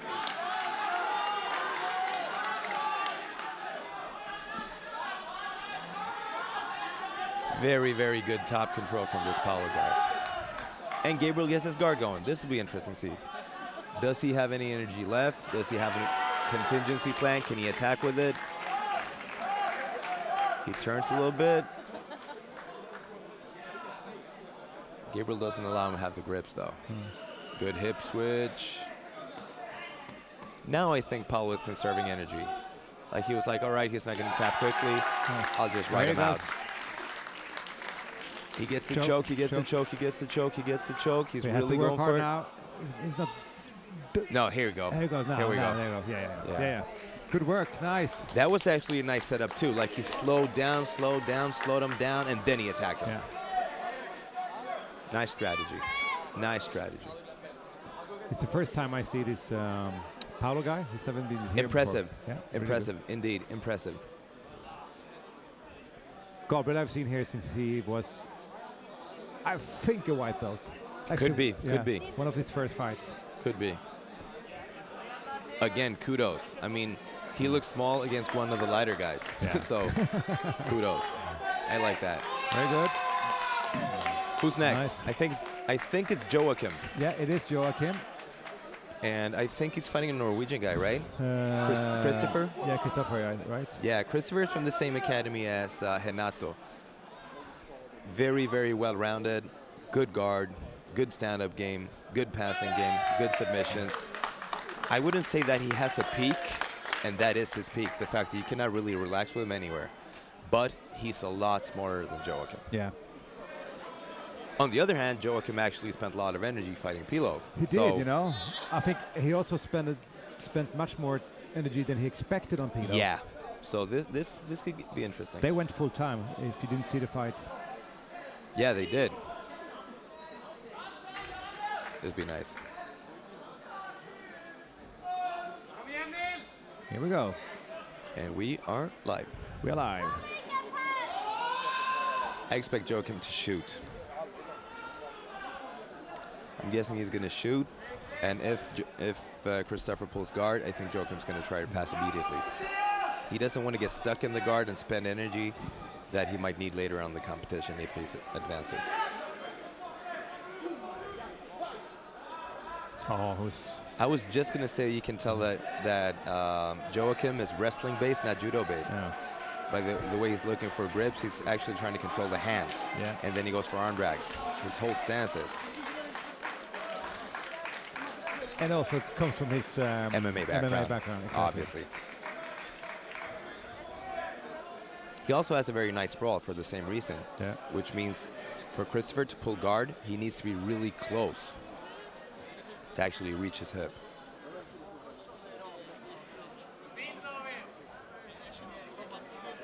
I'm a little bit surprised that Christopher goes for the wrestling game with Joachim. He should go judo grip and slow him down a little bit. Yeah.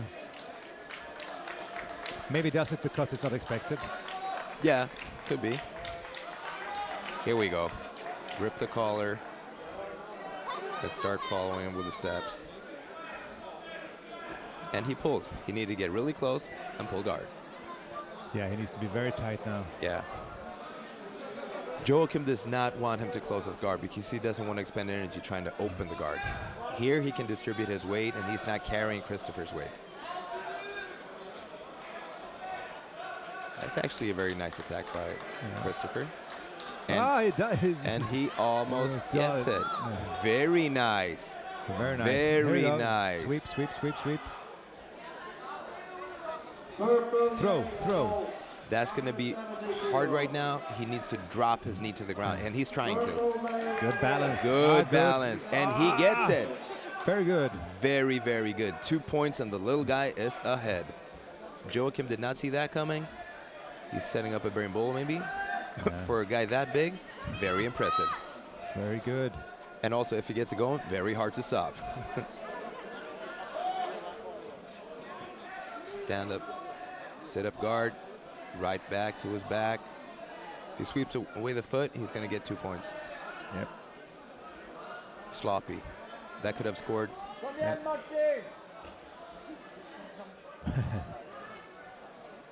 Go. Here we go again. Once again. What do you reckon Joachim's going to do now? I don't know. I think he got caught a little bit off guard, not being ahead on the scoreboard this early in the fight. And now he knows he's going to have to spend some energy if he wants to win this. I think this actually got under his skin a little bit. Christopher has everything to gain. Yep. Everything.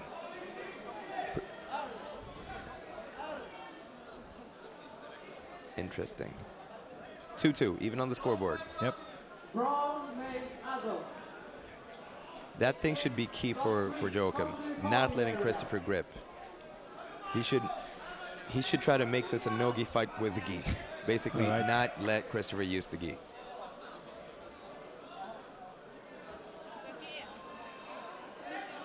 He's doing just that. Not letting him grip, and if he grips, he's going to grip closer.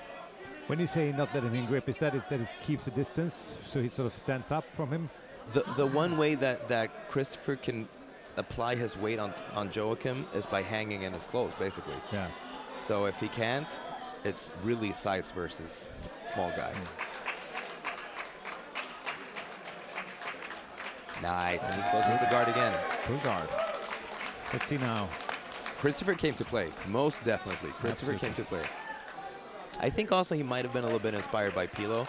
Yeah. The fact that Pilo actually gave Joachim a good fight. It's like exposing the chinks in the armor. Yep.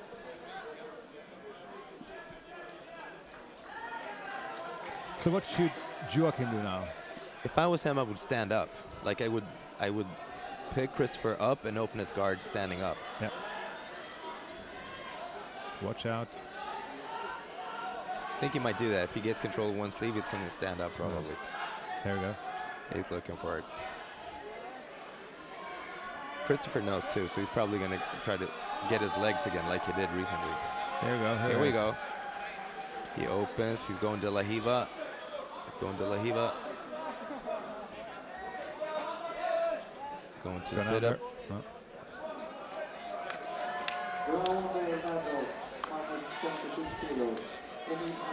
Nice. Nice positioning by Christopher, and he goes for it again.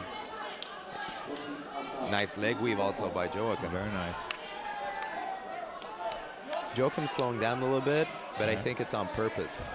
Yeah, he looks like he knows what he's doing. He's checking his scoreboard. Past 5 minutes now. I think it's even. 2-2, right? Yeah. Might be an advantage going somewhere. The control room, you can put in the scoreboard every minute, please. Thanks. Does that say 2-2? It is, yeah. There's a 2 in the corner where we can see it really. All right, cool. Yep. Should say 2-2, so I'm happy.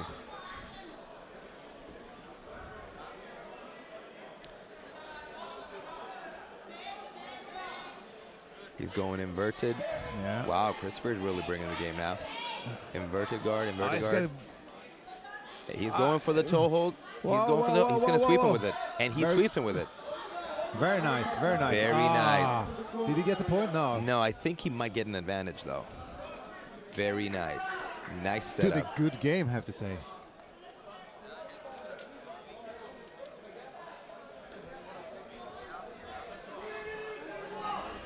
Wow, Joachim got like the toughest guys in the smallest size. I think he's a bit surprised, isn't he? I think he is too. He needs to just lay down the law. Questions about open weight classes. We will do white, blue, purple, and brown open class. No advantage? He got no advantage for that, really? Tomorrow for open That surprises me a little bit. It does. That surprises me a little bit. In the registration from. But hey, we're totally even on the scoreboard. If this was going to the judges right now, I would give it to Christopher, actually. Wow. Nice. Wow. Now that was unexpected. Let's see what guard game. We haven't seen actually any guard game from this is exciting. This is really exciting. He's going to control Christopher's posture like that and force him to lift his butt up. Go for the sleeve. He's going to try to go for a choke, maybe. Yeah, or maybe a triangle. He's going to push that hand in between and go for a triangle, maybe. He lets go of the posture control. No, he just secures it because Christopher let him. Now he has posture control. This could be tough. Yeah, sweep. Again, sit up guard. He might switch it, and he shoots. Wrist lock, wrist lock, wrist lock. That was close. Oh, whoa, Christopher goes for a knee bar. Yeah, knee bar. Christopher goes for knee bar. He wants that toe hold. He's hard sweeping now. That's basically it. Get out.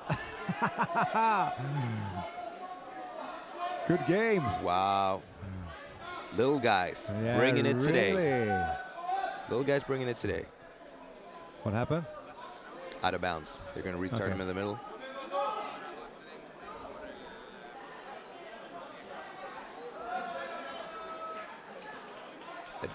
Advantage to really? Why? For what? He was defending. Strange. Was that for the omoplata maybe? Yeah. Yeah, probably, yes.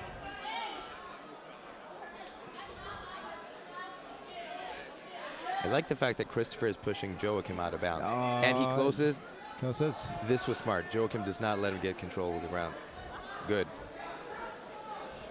He's going star sweep, and he sweeps him, but does he? Yes, he gets it. He gets that? Wow, old and classical. 2 points. He's ahead on the scoreboard. Star sweep. That's really old school. We're talking early Gracies.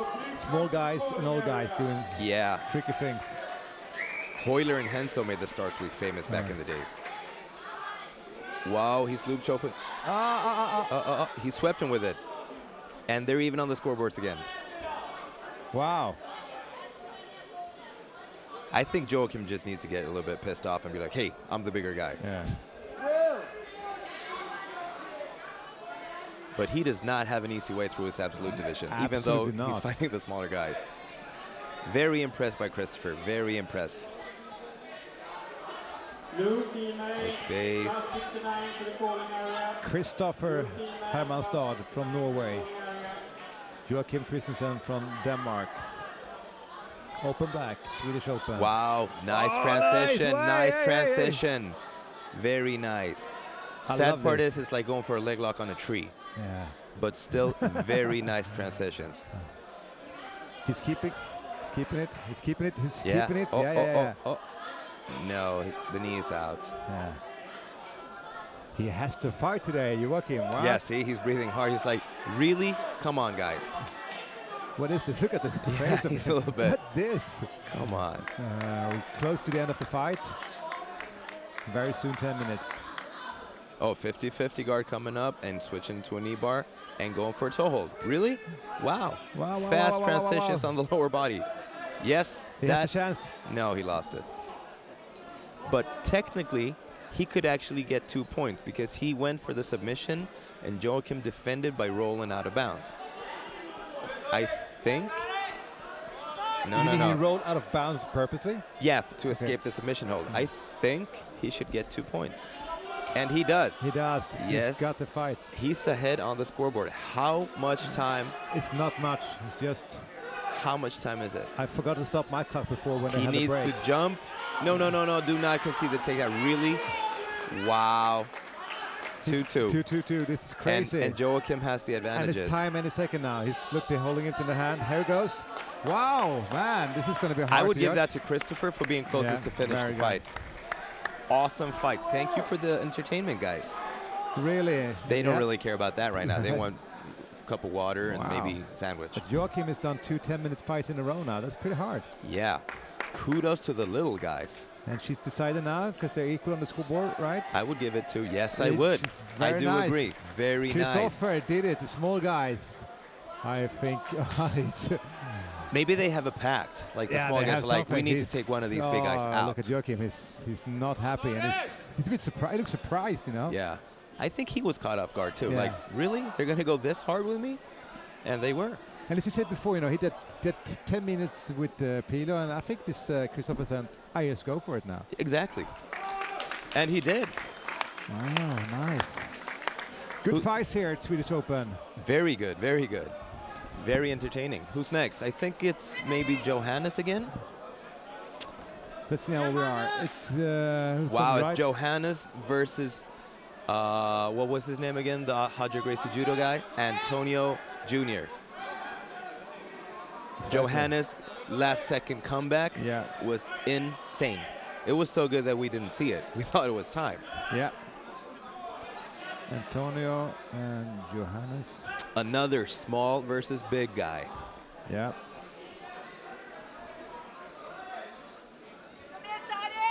Well, statistically, the small guy is going to do at least a good fight. Yeah. This be interesting, though. Wow. Yeah, I'm out of breath. I'm out of breath.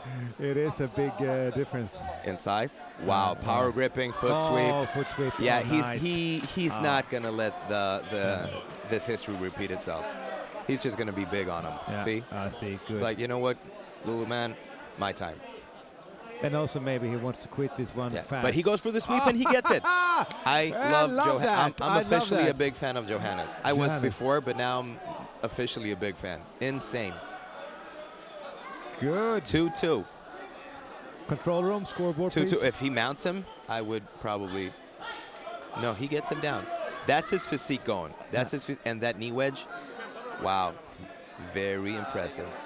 He might actually pass. If he separates Antonio's knees a little bit, he might actually pass. I would love to see a mount. I would just love to see a mount. And if he could keep that mount, that would be great.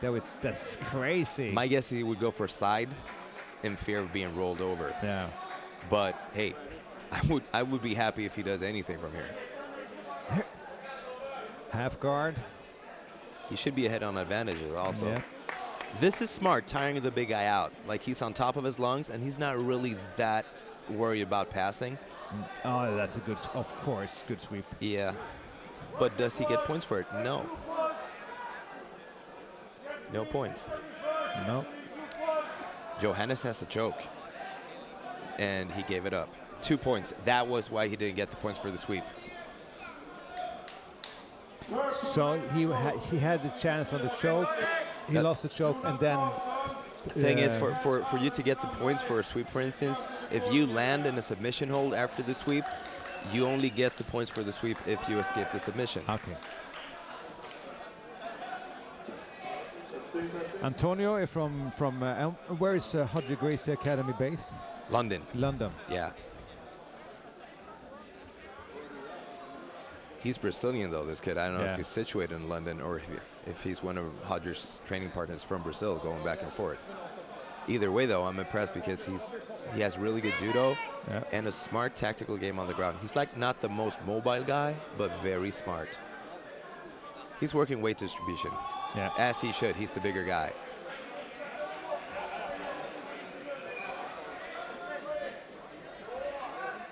Smart. Sit up guard. Kick away one leg now, Johannes.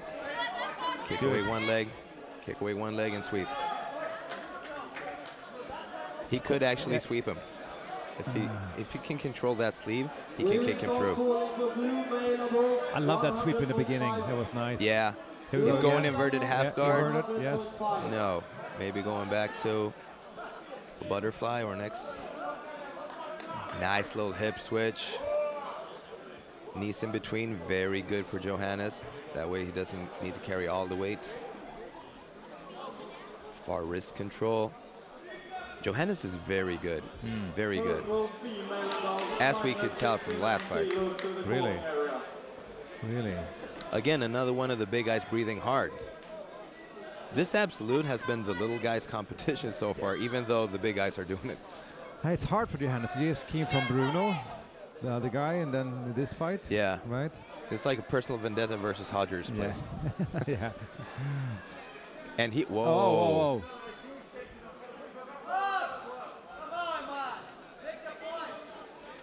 This is tough.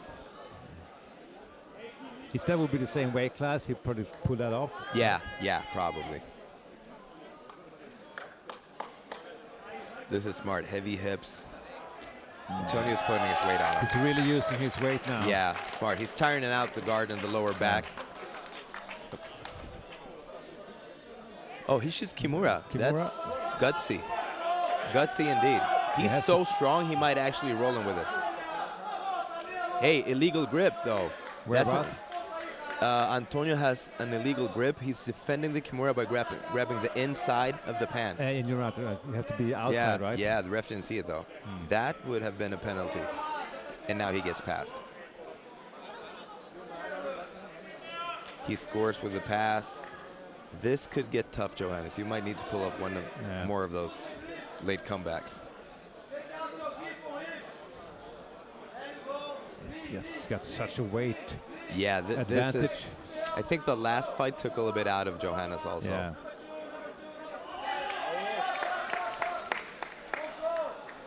But I love to see the big guys fight. They have to fight. And they're breathing hard. I love that. Good. Yeah, this is smart. Bumping, come on. Again, he's very explosive, very fit. If he can create some space, we know he has the comeback in him. It's starting to look, though, as if Antonio is setting up a submission. He's going to go knee on belly and drive something through. No, he let him get back to guard. Wow. Why? Why? Is he shooting a choke? No. Well, this is a dangerous game to play with Johannes. He's so fit, he really doesn't care about the size. If he gets his grips and his controls, he can sweep you. And he has done. It might be also that Antonio is so confident in his judo and his base that he's not really that scared of actually ending up on his back. Or it could be that he's tired. Yeah, but he's also ahead of the scoreboard. That he is. He might just be conserving energy for later fights. Is this the semis? It should be, maybe. Could be. Bruno's going to fight Pilo in one semi. No, this is a quarterfinal. It is. It's a quarterfinal. Taxing bracket. Whoever advances from this bracket. It's going to meet Christopher. Wow, and he almost sweeps him.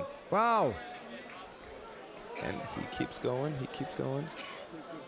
Yeah, that was one of those, if they had been in the same weight class, he would have swept them. Yep. Establishing his hooks again. He needs to shoot his hip under. And he gets past. That was a very nice setup for that pass. Like, he tricked him in. Wow. Wow. Yeah, he's going to go for the kill now. He's going to go Ezekiel. See how he slides his hand in? I'm guessing he's going to go for choke or armbar. Armbar. Yeah. Yeah. And he's heavy now. Oh, yeah. 7 minutes with that guy. Oh, this is not going to be a lot of fun for Joe. If Johannes comes back from this, I'm starting a fan club. Yeah. He's really going in now. Yeah. Pushing the arm. But he defends it. Very good. Yeah, and here comes the choke. Oh, look at that. No, he's actually He's fighting. Come on. Johannes. This is when he needs to explode again. Easier said than done because he has tough with some that guy sort above of. him, yeah. Here's the choke. There we go. Yeah. He got it. Good fight. Good fight. Like I said, it's been the small guys' absolute division and the big guys winning it. But yeah, and Tony's going to fight again. Christopher Hermanstad, also a smaller guy. Yeah. 0.3 kilograms. Thylin. And we are going. This is going to be a good fight. Here we go. Yeah. I like this Paulo guy, though. I was impressed by him. Really? Yeah. It's fine. The control room, if you can have the point board up. Good sweep. Try to sweep. This Paulo guy has very good judo. Very good. He grips and attacks at the same time. Off balancing just by gripping. I like that. Matias, on the other hand, is very hard to take down, and if you do, he does not stay down. Again, Bruno Matias might be pulling a deep half and sweeping from it because he's so big that if he gets underneath you, you can't base.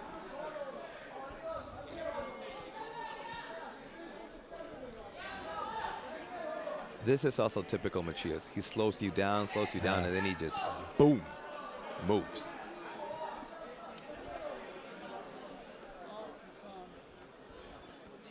Paulo tries to sweep him. Yeah. One of the things that keeps Matias standing is he has his feet parallel and his hips a little bit backwards, but he has very good head positioning, which means people can't really get underneath him that fast. So he might look as if he's off balance, but he's sort of developed a way to look like that without being off balance. Oh, and here we go, single leg. Nice. Good base by Paulo. Wow. Good base. That guy has some judo hips on him. Advantage Matias. I love this. Good fights today. Yeah, good fights. Nice setups. Good speed. Here we go.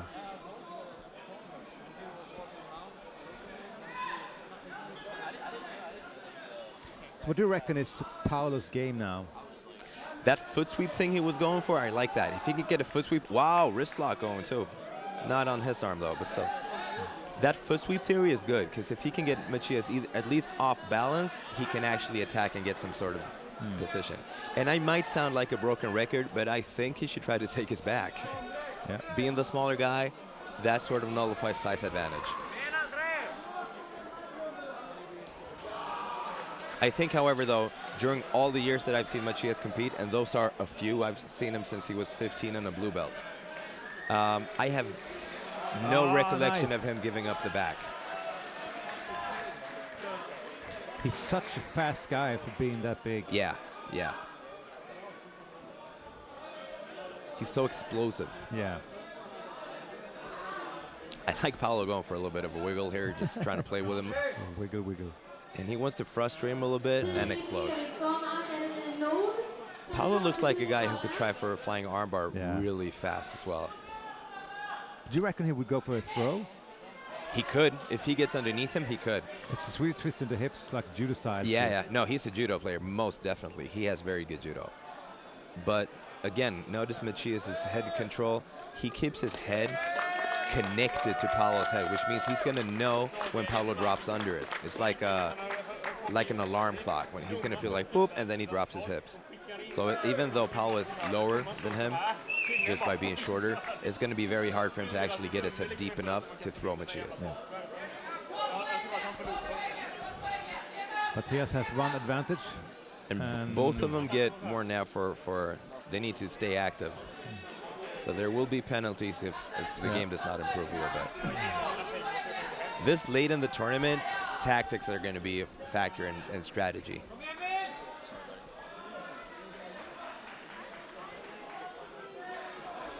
Wow. Paulo is not slow. Let's just agree on that.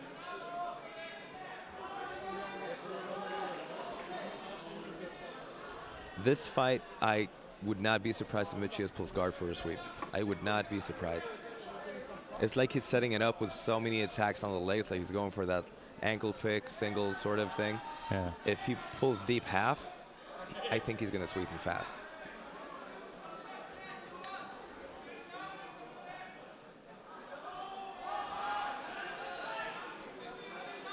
But like I said before, the little guys in this absolute division, they are bringing it.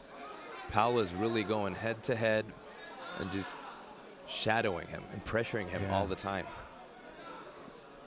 He has a very good grip on Matias' belt also, which means he's going to get close to his hip. You might actually get that throw you were talking about. He lets go of the belt.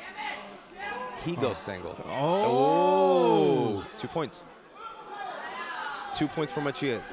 Very nice counter to the counter. Counter to the counter. 2-0.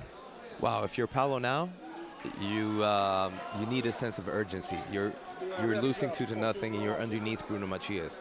Not the best way to spend your afternoon. And probably doesn't know, or maybe he knows a bit about Bruno's game.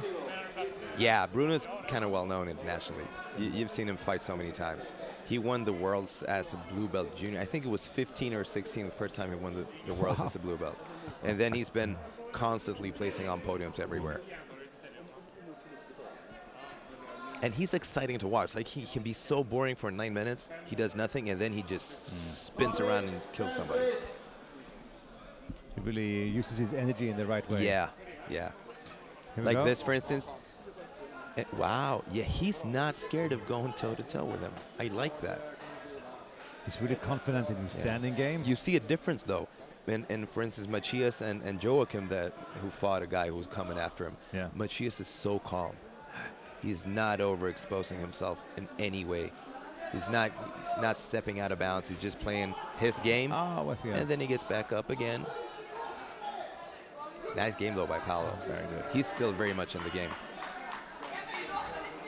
2-0 Matias. Here we go. Up to 6 minutes now.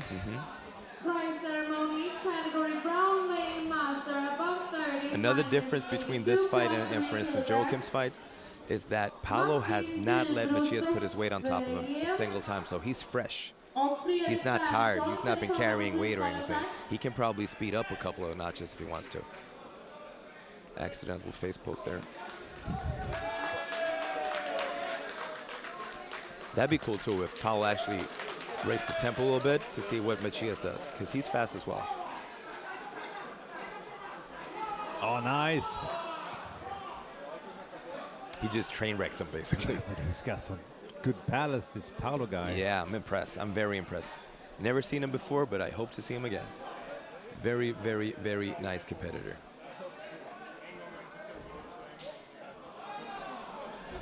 Like we said, this younger generation of black belts, they pop out and you're like, who's this guy? Yeah. Wow, he's awesome.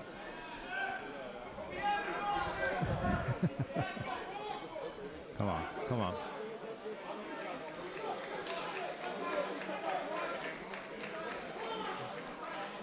Matias is getting a little bit frustrated, though. You can tell, a little bit frustrated. He's starting to attack a little bit. And Paulo answers.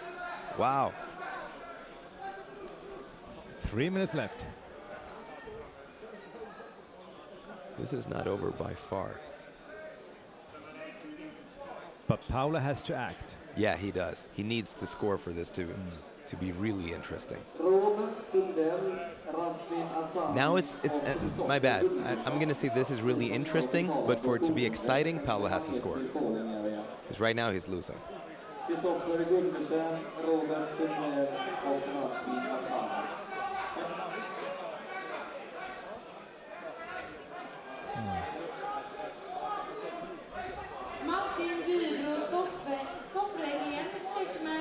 Something has to happen now. Yeah.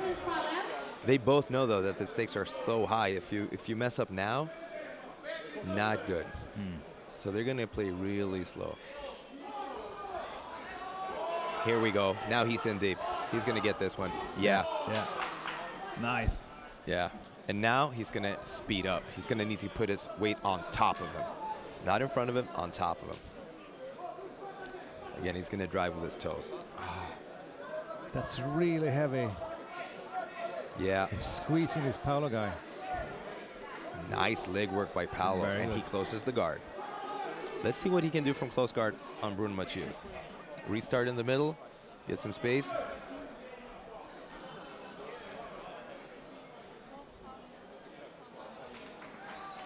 Some classic, I need to breathe, so I'm gonna tie my belt. I know a lot of people that actually think this is really strange, that the black belt guys, they become divas, you know? Yeah, they make their own rules in that. Actually now, you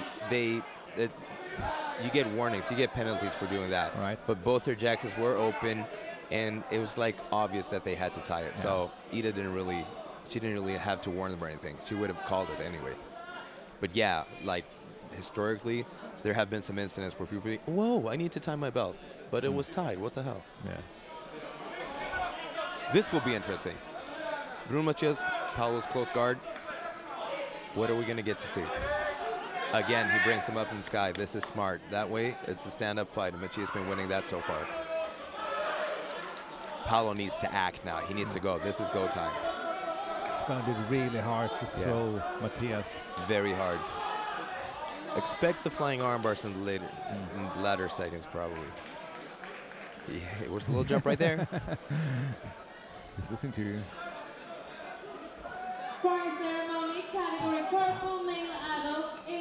Again, Matias, he's really slow in the last few minutes of the fight. He speeds up.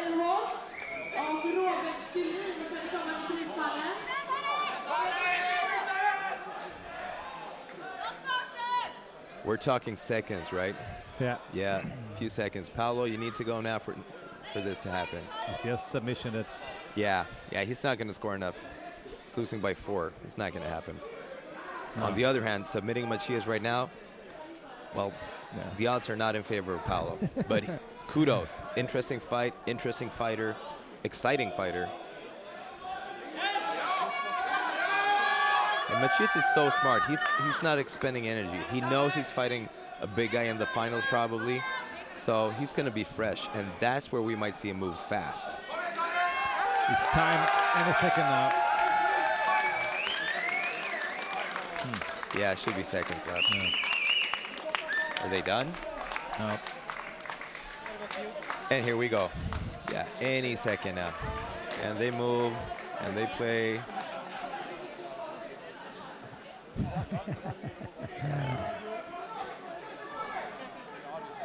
Could be a drop Naga coming up. Cartwheel. Yeah, he's dropping. Yep. Another 2. I don't know if they're going to score it, and that's the end of it. Wow. Yeah, we knew that was coming. It's a good fight, though. I know that when you're Matias, you appreciate someone wanting to dance that dance with you. Yeah. It's fun for him. Like when he fights big guys, they want to be heavy. They want to be big. And when he fights small guys, they don't want to be there. But this guy actually wanted to fight, so. So he appreciates that they want to dance with him. Yeah, yeah. It's a good fight, impressive. Very good. This Paolo guy, I like him. I hope we get to see him next year. Hodger Gracie Academy. Hodger's been bringing a nice team this year. Yeah. Been a lot of fights going on, have been good. The next semifinal is Christopher Hermanstad from Norway and Antonio Henriquez Jr. from Hodger Gracie Academy. Yeah. So it's a giant killer versus a giant again. And also probably that the giant guy is going to go to finals. So we have Bruno against the big guy in the end. Yeah, and they actually fought in the weight division earlier, and Bruno won. It was a good fight though. So if that happens, you get to see how that looks. Yeah.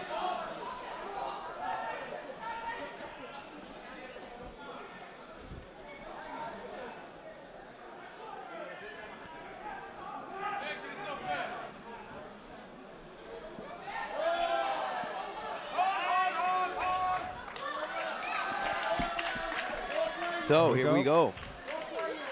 Antonio Henriquez Jr. from Hodger Gracie Academy versus Christopher Hermansen from Frontline. And Christopher is not to be underestimated. No, he showed that clearly when he defeated Joachim. I wonder though, did he get tired? Yeah. See, this is normally what the big guy does. Right. As opposed to Matias, who's really fast, I'm guessing Antonio's going to slow it down. Just power grip over his back and just put his weight, lean on top of him. And what do you want with that? Is it just controlling, or do you want the other guy to react? Slowing him down. If he gets to carry your body weight, he slows down just by the weight difference. See, power grip over the back, being on top of him. Yeah. Might go for a foot sweep. Putting him down. Yeah. Also what that does is it compresses your torso a little bit, so breathing becomes harder, which means it's going to slow you down. You get to carry weight, and you don't get to get too much oxygen going in your body, so you slow down even faster. Wow. Wow. I love Christopher. That was so cute. Nice. So he judo throw the judo giant, and now he's passing with double unders. Look at that. Ladies and gentlemen, this is the absolute division. Swedish Open, the 8th edition. Love that. Wow. This is awesome. Christopher Hermansen, Team Frontline, trying to pass with double unders. Antonio Henriquez Jr. probably very angry since he's obviously a judo player. He just got thrown. Do you reckon he feels humiliated? A little bit, yes. Yeah. A little bit, yes. And with a little bit, I mean probably very much. Imagine you're the bigger guy, you're the judo specialist, and the small guy threw you and is now on top of you, holding you down. He's probably frustrated. But like you said, you cannot underestimate Christopher. He's got good control here now, Christopher. Yeah. If he passes, I would not be surprised if he lets Antonio turn to all fours so he can go for the back. Yeah. You pretty much know my game plan, right, for the small guy? And it's a clever one, you know, because that's probably what you can do, the best things you can do. At least one of them. Yeah, of course. I like the fact that Christopher is being very methodical and he's not really forcing it.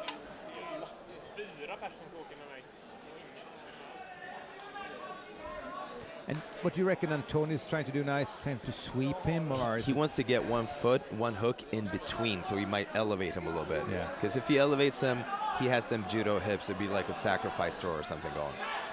Good grip, 2 hands on the belt. He can probably elevate him, but he needs a hook inside. All right, so the mats were sliding apart a little bit, and the ref is trying to fix that, and they're going to restart in the same position. That would be an awesome finals. If Christopher can pull this off, we're going to have Christopher versus Bruno. That would be great. Yeah. So what's the best way for Christopher now to pass now? I would try to pass with pressure on one. He needs to angle out to one leg. Basically, he only needs to pass one leg, but he needs to keep both hips controlled. So if he can start to wander out on one side and not let him get his hooks inside, like that. Yeah, because he's trying to. Yeah, he wants to elevate him. But if he can pass under one leg, he might even be able to go for the back. As he's doing right now. As he's doing right now.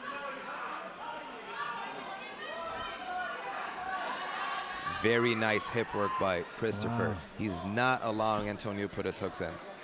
Foot on the hip is bad, but not as bad as foot under the hip in this position. See, now he's trying to get that elevation hook going. Christopher's going to switch his hip and try to pass to one side. This is good. This is good. If he can angle out and try to squeeze in between. Antonio's fully aware of this, though, you can tell. Yeah. But nice. Very nice.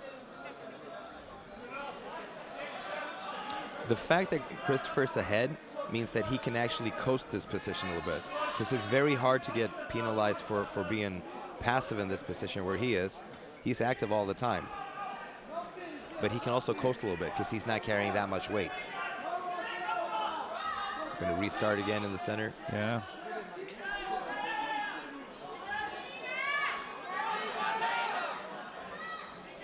Now he has 1 foot, he had 1 foot in between, exactly, like that. Yeah, he's gonna go for elevation immediately.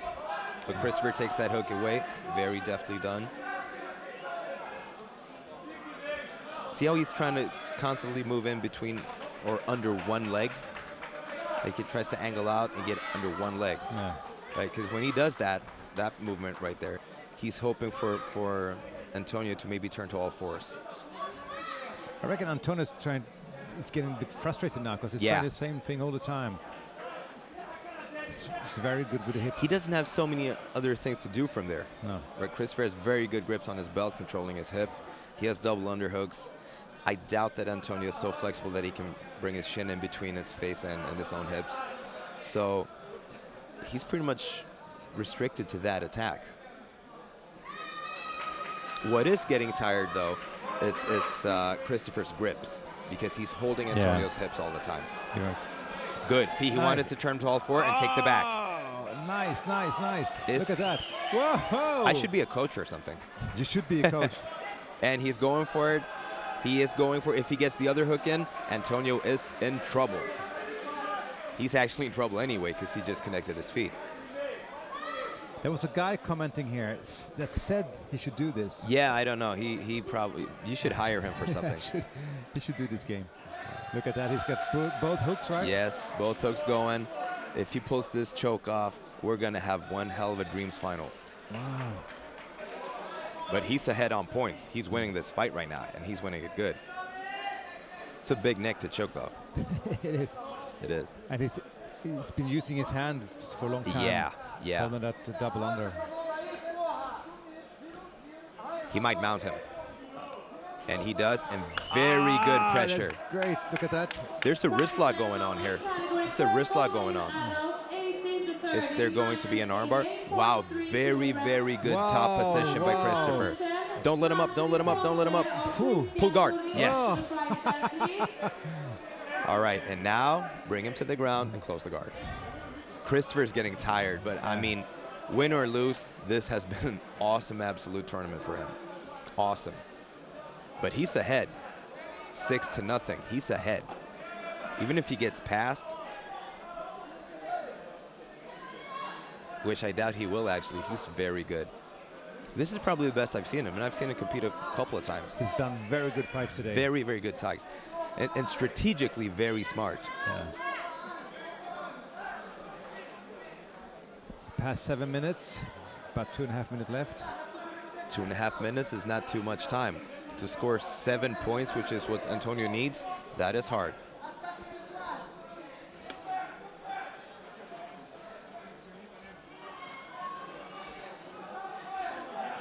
That shin across his chest that Christopher is using is very smart too.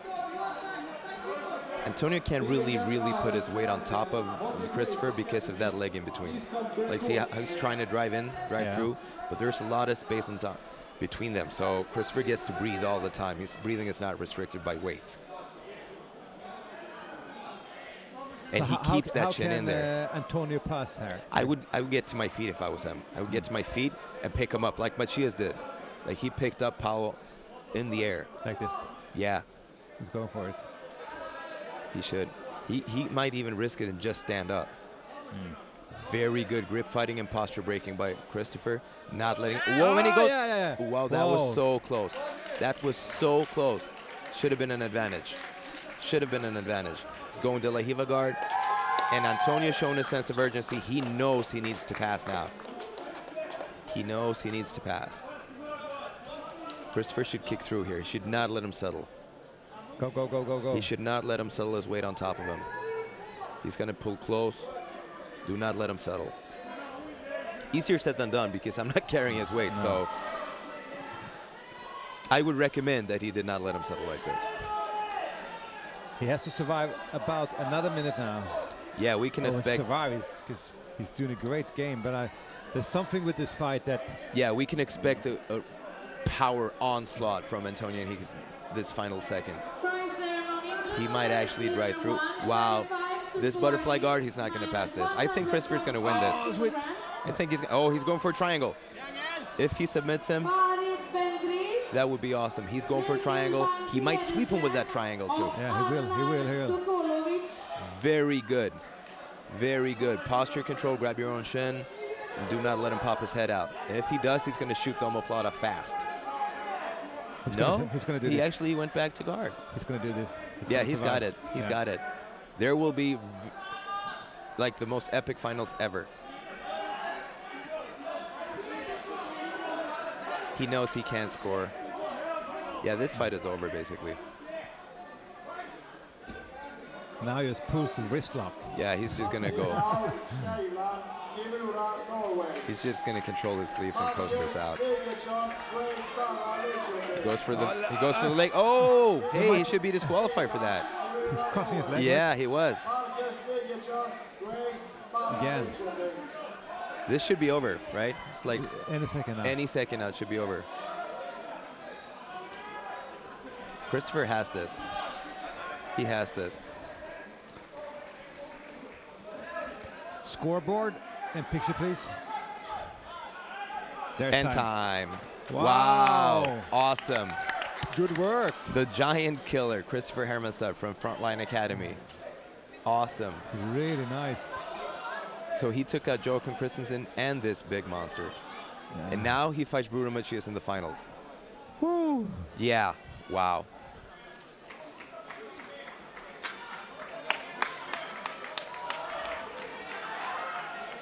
That is technique over strength. That is jiu-jitsu right there.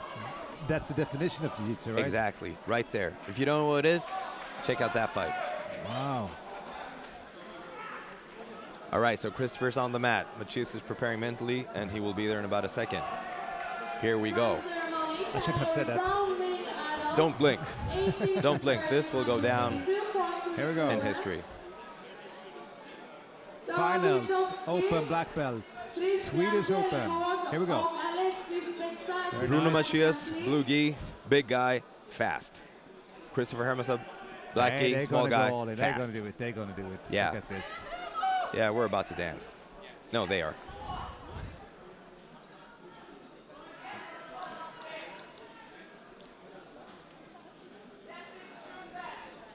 Looking for the grips. Yeah.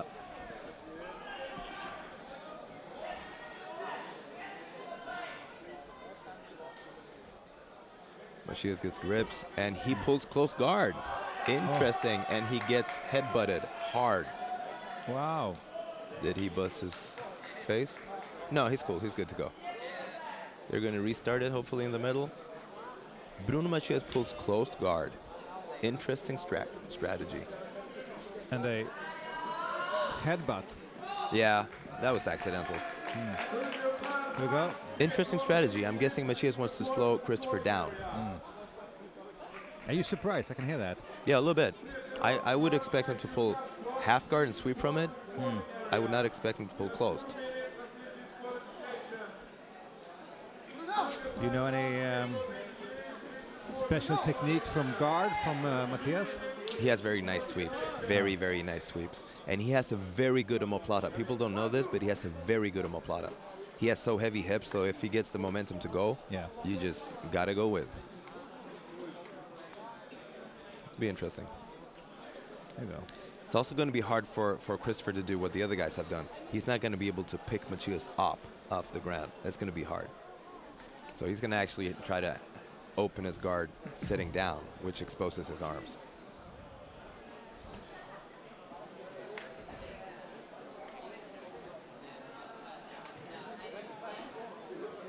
And he starts going for it. He starts going for it.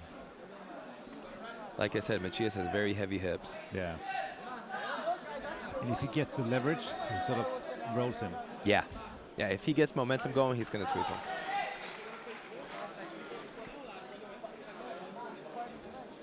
Also, strategically, this may be very smart for Matias because there's basically no way that Christopher can take his back from this position. Ah.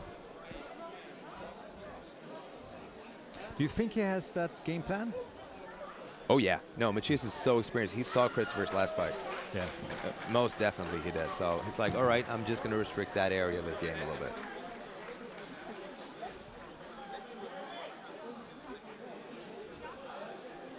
Very strategic grip fighting going on. Christopher's going to try to stand up. He wants to stand up. He wants to control that sleeve and the collar so he can stand up. And Matias wants to break the posture and separate the elbow from the hip. Yep, he wants to pick him up. See, he wants to pick him up. Matias might go for a star sweep here. No, he loses the leg. And Bruno Matias playing De La Hiva. Insane. The biggest guy in the competition playing a small guy game from underneath against a small guy. If he barambolas him, I'm just going to flip out. No, he stands up and he speeds up. Oh, I like this. Yes, this is not even close to over. Christopher really, really, really goes for it. Like, he has no unnecessary respect for size. So much for Matias' close guard pull. He basically accomplished nothing from there. Here he is. I would be highly surprised if he pulled close guard again. I'm guessing he's going to try to go for a takedown. And you reckon that Christopher has the same game plan? He wants to get the back? Yeah. Oh, yeah. He looks so comfortable in the back of Antonio in the semis, so I'm guessing he's going to want to do that.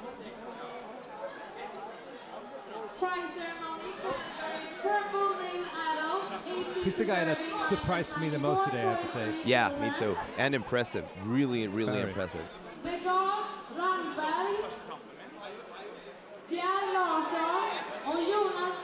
That's also a thing with this tournament. Every year there's a new guy popping up. Yeah, You're like, wow, where'd this guy come from? You're right. Every year. Revelation this year, Christopher Hermanstad. And I mean, he's been around. I've just never seen him this good. And against so, I mean, qualified opposition, and they're big.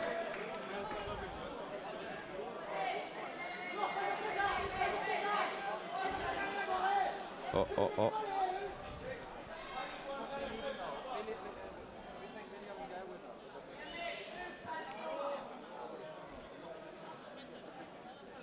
Let's see if he's able to get under Matias' skin. If he gets under Bruno Matias' skin, he might get frustrated. I've never seen him frustrated.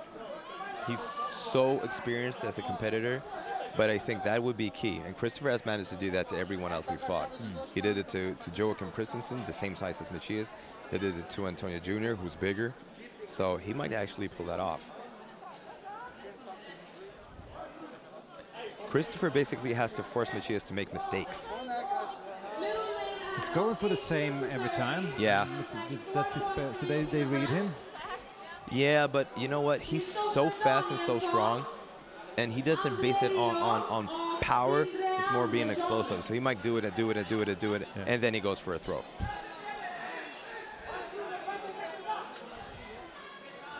He also likes the inside foot sweep, like the Kuchigari. Yeah.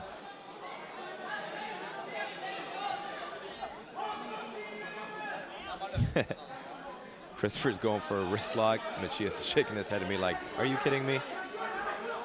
Yeah. And now, there we go. Oh, here we go. And now he's going to pass fast. 2-0 Bruno Matias. But on the other hand, Christopher has pulled bigger upsets today. Maybe not bigger, but he has pulled off some upsets. The game face of Bruno Matias, though, is insane. I mean, look at him. He's like, really? No, I got this. 2-0. Do you reckon he's not going to work too hard to pass now? No, I don't think so. He's going to keep his weight on top of him. He's going to try to get his crossface going there so he can put Christopher on his back. Right? If he can't, I'm guessing he's going to switch over and maybe hip switch past. Like he was almost doing here. Now he's going cross-face him. If he cross-faces him, he might hip switch one way, or he might actually drive through an underhook and knee slide across. Here comes the cross-face. Here comes the cross-face, working it in inch by inch by inch. Christopher's aware of it, apparently.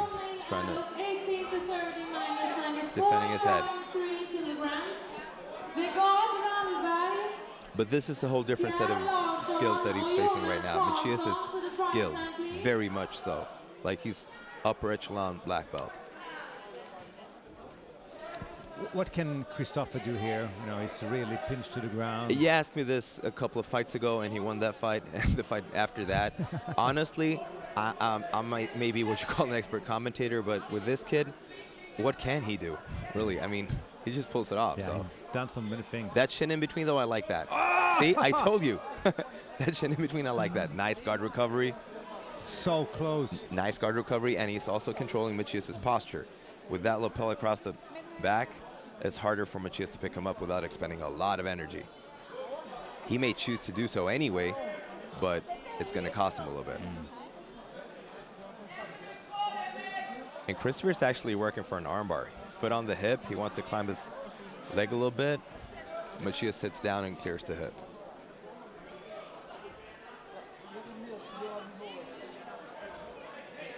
Matias got to act now because he's 2-0, 2-0 to Bruno right now. Yeah. Yeah, Christopher's in desperate need of points. But we've said that too, and he actually delivered, so. I think Matias hasn't lost points this tournament, so, and he rarely does.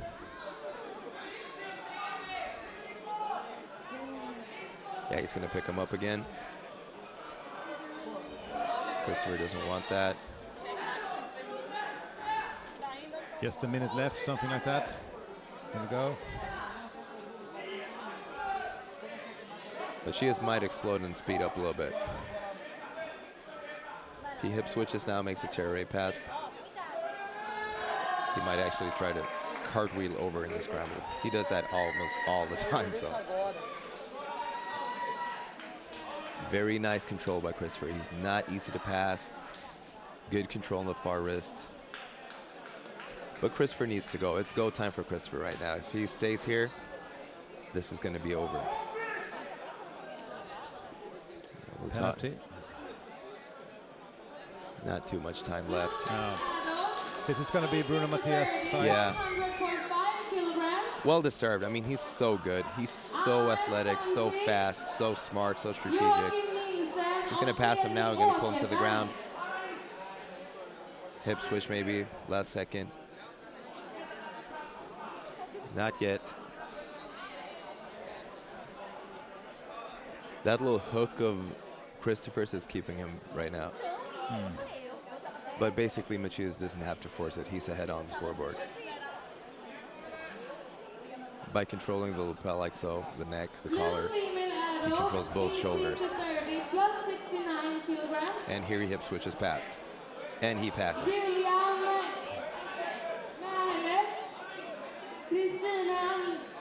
Wow, Christopher is not willing to give away the points. This is what you call going down fighting. Really? He may lose the fight, but he's not going to lose this scramble. He's making Matias work. Time. Wow. Very good. Good final. Good final. Indeed. Well-deserved victor and well-deserved silver medalist also, I got to say. That was the final. Yeah. And that was the end of the long day. It's been good to have you here today. My name is Mårten Söderström with Waldo Zapata. Thank you, man. Thank you, Mårten. Very nice. Take care. Yeah, you too. See you next year. See you next year.